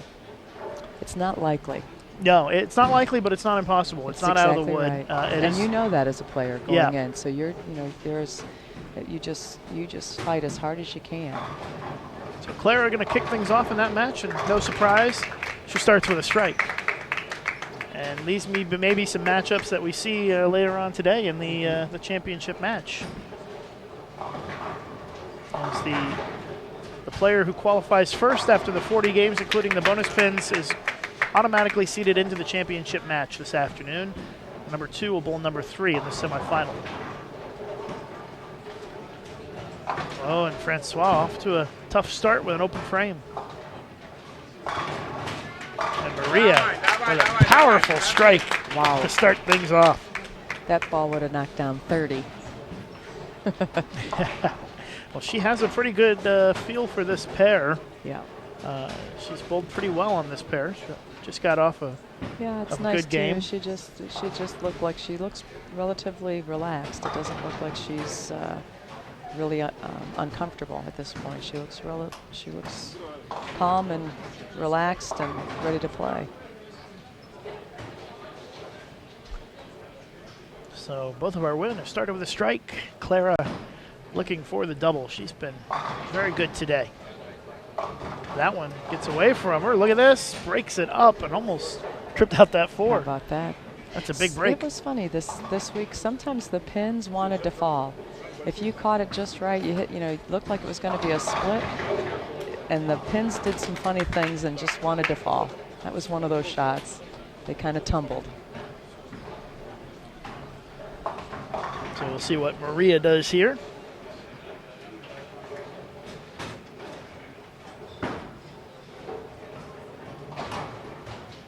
Wow. She's hooking it a good deal, isn't she? Yes, she is. More than Clara is. She Well, is you'd wheeling and expect dealing that. out there. Well, you'd expect A much that. higher rev rate. Yeah, and you know, Clara a lot of times will play to manage the pocket, and she'll come in at a much rollier angle, and you know, she manages the pocket that way, and has a lot of tools to get the ball to go through the pins right to carry. So Clara down by 10 early here. Remember, she needs to stay within 22 pins or so of Maria to keep that top seed, while the winner of our men's match will be the top seed today for the finals.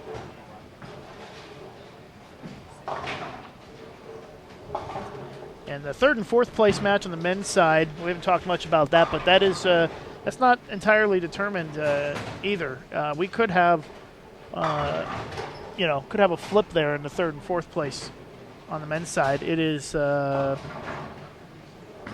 little less than 100 pin difference between third and fourth, so it is possible. Again, difficult, not likely. Yeah, but difficult, but possible.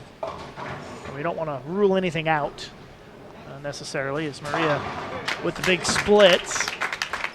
It's one, can be one negative thing about the big hook and the entry angle is that, you know, that one kind of, it's a little more to manage. Yeah, cut right through the head pin and left the split. And you would expect Clara would jump all over this and toss a strike here, would be my guess. No, almost split herself. Ball never finished.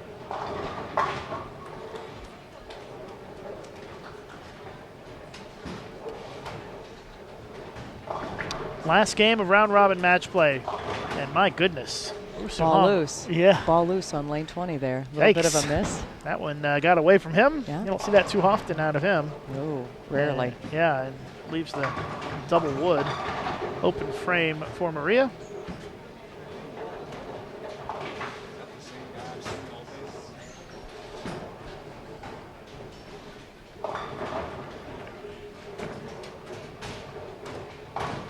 Let's check in and see how Shannon Plahowski is doing. Double 9 spare for Plahowski. So she needs to start striking if she wants to make a run. Clara covers up the spare, leading by 3.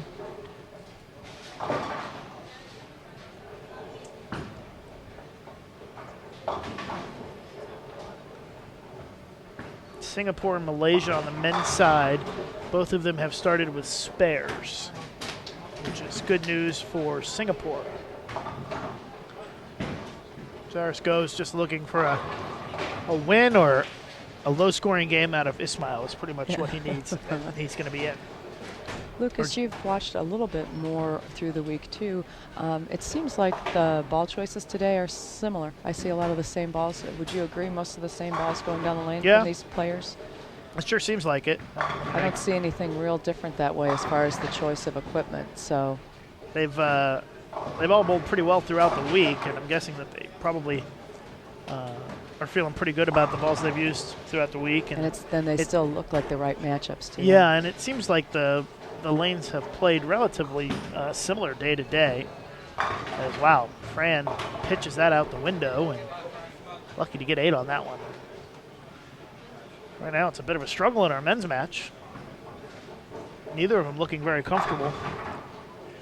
And remember, the winner of that, I mean, this is a huge match. The match of the day right here in the men's. It's, for sure. You know, the player who wins gets the top seed. Clara packs it back for a strike.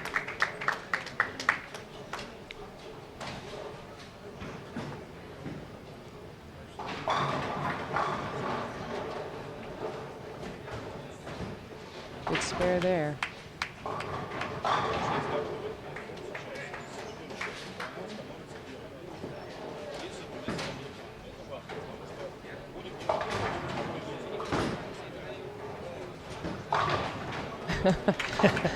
That head pin could have come back and took out about 10 more pins. Yeah, it could have. He smacked it around pretty good. Francois with a 10-pin lead. Clara stepping up, looking to extend her lead with a double here. She's already up by 3. She strikes here. She's up by 13. Great shot. Snaps the 10 out. And there's the fire from Clara starting to come out. So it's impressive too, because both in the second and third frame for Clara, she got what you would call a break, you know, because she had possible splits that the pins tumbled out and left her something she could make, but she didn't have a good look on either one of those lanes apparently, or she made really shots that weren't very good, and she just came back with 2 terrific shots. Maria Bolanova with a strike.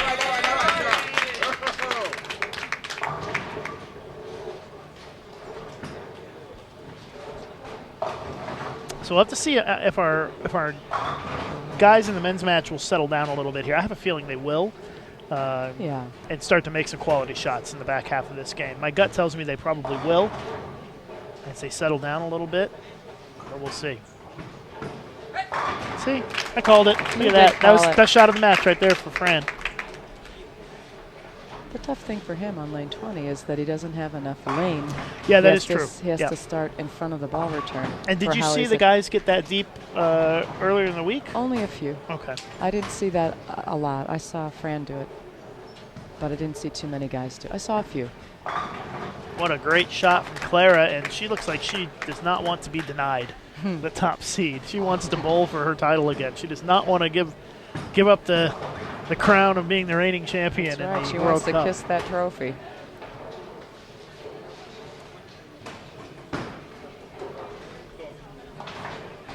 And Maria really needs to start striking here to keep up with her. She's now down by 23.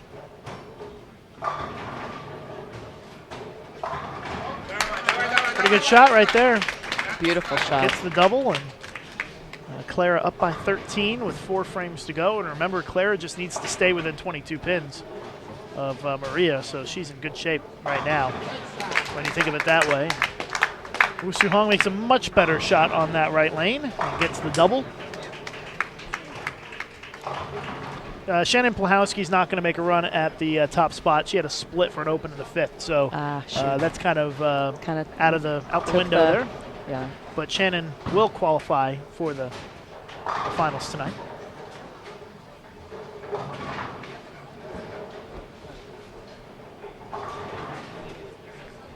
Bolanova, she's waiting Yes, she is.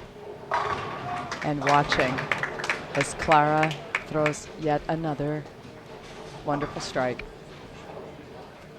That's vintage Clara Guerrero.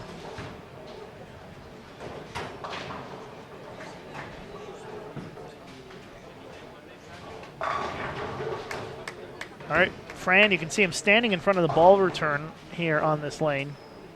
And whips it in there. Great shot. And Big for those double. of you, he's probably 6'3". How tall is he? He's a big man. He's a big guy, stocky, and yeah. He's a tall guy with big strides, and he just cut his approach down to like 4 or 5 feet. Yeah, that's tough to do, isn't it? Ooh. Something you have to practice. Maria, another strike. 3 in a row, and she stays within 13 with 3 frames to go. But the reality is that she needs some help from Clara to get to that top spot. But Maria is going to be in the championship round this afternoon for sure, along with Shannon Plahowski. What a great accomplishment for a young lady. And we are all tied up in our men's match here. A little light. Leaves the 7. And now an 11-pin lead for Francois as they close out the 6th frame. Yeah, this 19 and 20 looks a little tricky. Looks a little tricky to strike on it right now. And that will be our championship pair, but of course they are going to re-oil between now and then. Clara snaps out the 4-pin for another strike. She edges closer to the top seed for this afternoon's championship round. She's the killer from Colombia. She's whacking them. She's knocking is. down the pins like there's no tomorrow this week. And she's striking away here in the high-pressure situation, trying to get the top seed. And really, if Maria doesn't strike here, Clara's going to have the top seed, I think, pretty much locked up. Maria just trying to hang in there. Yeah, keep the Yeah. heat on her a little bit. Keep her honest. Put a good shot up there. Should be close. How about that? That was like a can opener. You can tell just sitting back here when it hits that spot at the break point, if it's anywhere near, you know, what she's looking at, which is probably about 5, 6, 7 area, it's going to strike. It's hard to tell without the rangefinders that you have on some of the other lane surfaces, but she gets into that zone, and it's pretty good every time. And it's tough too sometimes when you're watching and you're not directly behind, because the perception is a little bit difficult too sometimes. As exact, you know, by just how the shape of it, you know it's got a chance. You've watched, you know the way the path it's got to travel. Clara comes up light and leaves the 2-5. She's still in okay shape, I think, here. Fran is up by 21 now with that last strike in our men's match. Remember, the winner of that match is going to be the top seed for the finals. So let's do a little max score action here. Maria can strike out for 255. Clara can strike out for 236. And no, 246. My apologies. Clara 246. So Clara's still in good shape. She needs to just stay within 22 pins of Maria. But Maria trying to put the pressure on, needs this one. That's in. You could tell right away the shape was not quite the same. Yep. And leaves the 4-pin. A little wry smile there. She knew off her hand. It was just she needed a little more help. She needed something to trip that 4-pin out.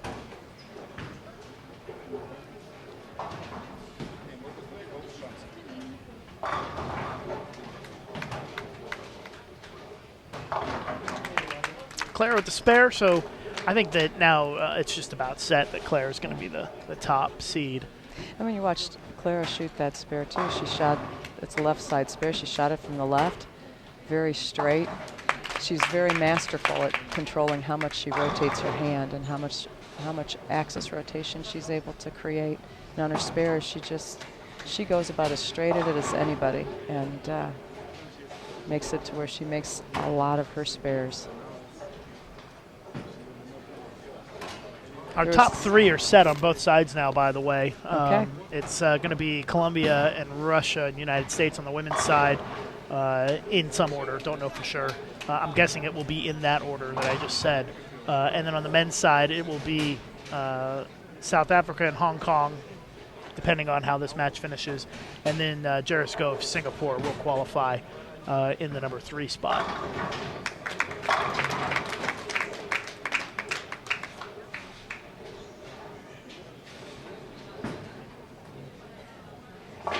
So all three men from the Asian zone. Oh no, sorry, 2 of the 3 from the Asian zone, and South Africa from, I guess, I don't know what zone they play in. European zone. I'm not sure if they even play in. Well, they certainly don't play a lot of competitions because they're so far away. I know they're trying to start an African zone in World Bowling. They're going to talk about that next month at the World Bowling Congress. That would be a spectacular thing for bowling if we could get something organized there and be able to have some competitions there. And then Russia is classified as European zone, and then of course 2 American zone countries with Colombia and the United States. It's Clara closing things out here in style. Gonna go 246. How about that? Really stepped it up a notch here to make sure she secured that top spot. Not yet decided on a men's match. A little high for Wu Suhong, leaves the 9-pin, and he's in a little trouble here, down by 18. It's hard to get that ball to go through the pins right on 19 and 20. You know, it's if he doesn't rotate the axis with his hand a little bit, the ball's a little too flat down lane, and if he goes around it, there's a lot to manage. He's really, they're both working hard to try to get it to the pocket and strike. Gets tricky sometimes. It does.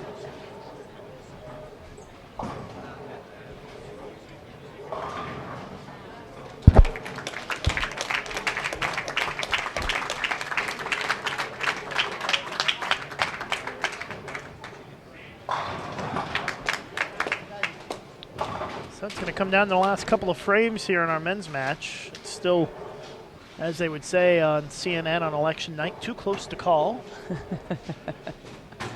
18-pin lead for South Africa.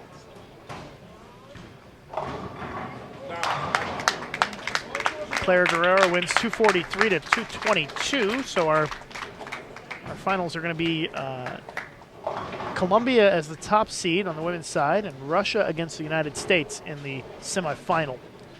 On the men's side, the semifinal is going to be Singapore against the loser of this match. The winner will be the top seed of this match.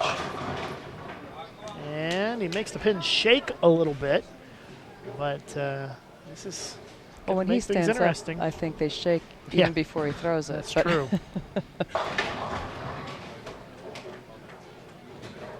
So make sure you tune in for our finals.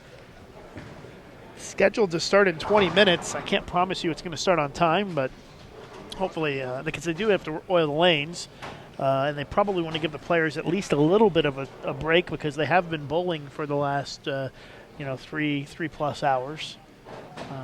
So it's likely to be a little longer than that. Yeah, right? I would think that it'll be a little bit past 12:30.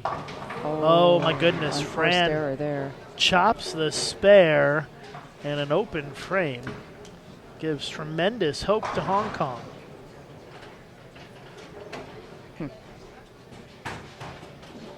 I mean, even if Wu Suhong just gets a mark here, a spare, he still trails. So he really is looking for a strike because if he strikes here, he can control the match, control He the struck the destiny. last two on this lane. So this is the shot of the day so far here on Bull TV.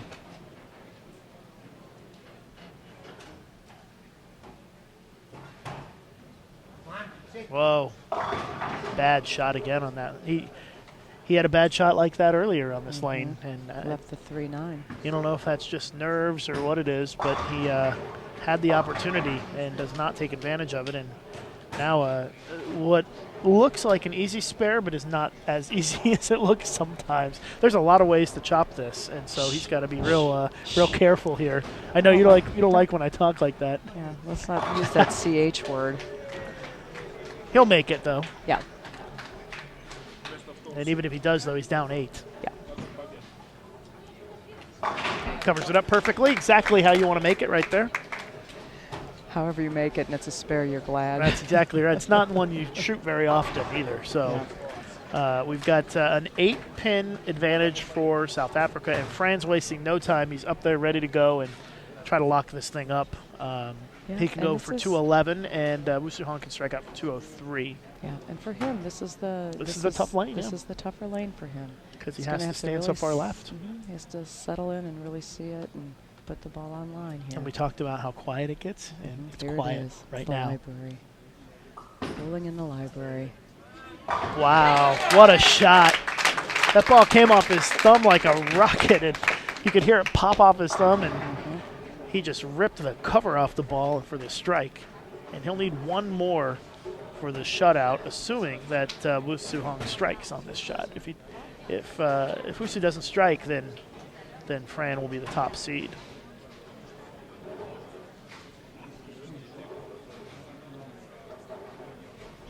So here we go. Trying to stay alive for the top seed.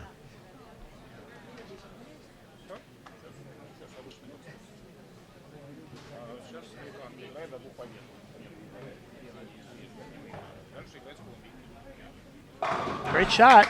Still has hope. Wonderful shot there.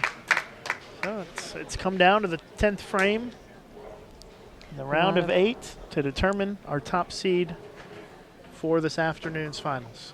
If Fran strikes here, it will be him. If he does not, Wu Suhong has a chance. Yeah, it's not decided. And this has been an interesting game. And Fran is standing in front of the ball return. He made a great shot last frame, or last shot. Does he have one more left in him here?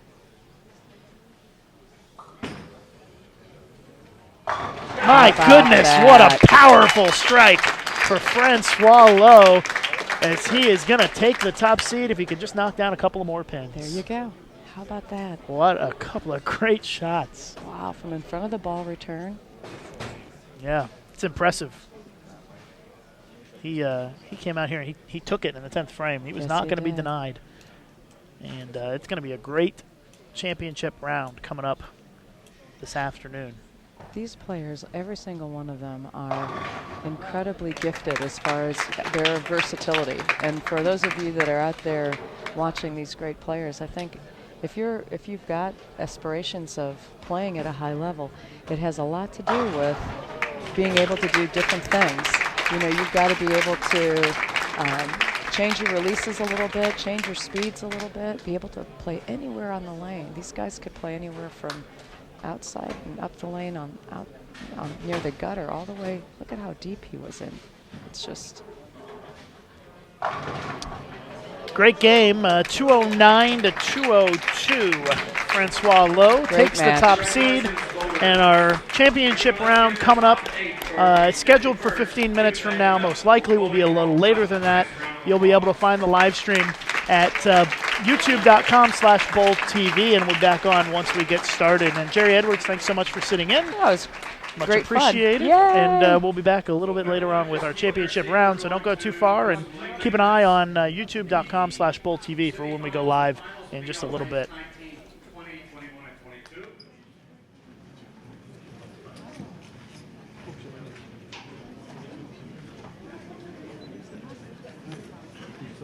And in just a moment, we'll have the official results for positions 1, 2, and 3.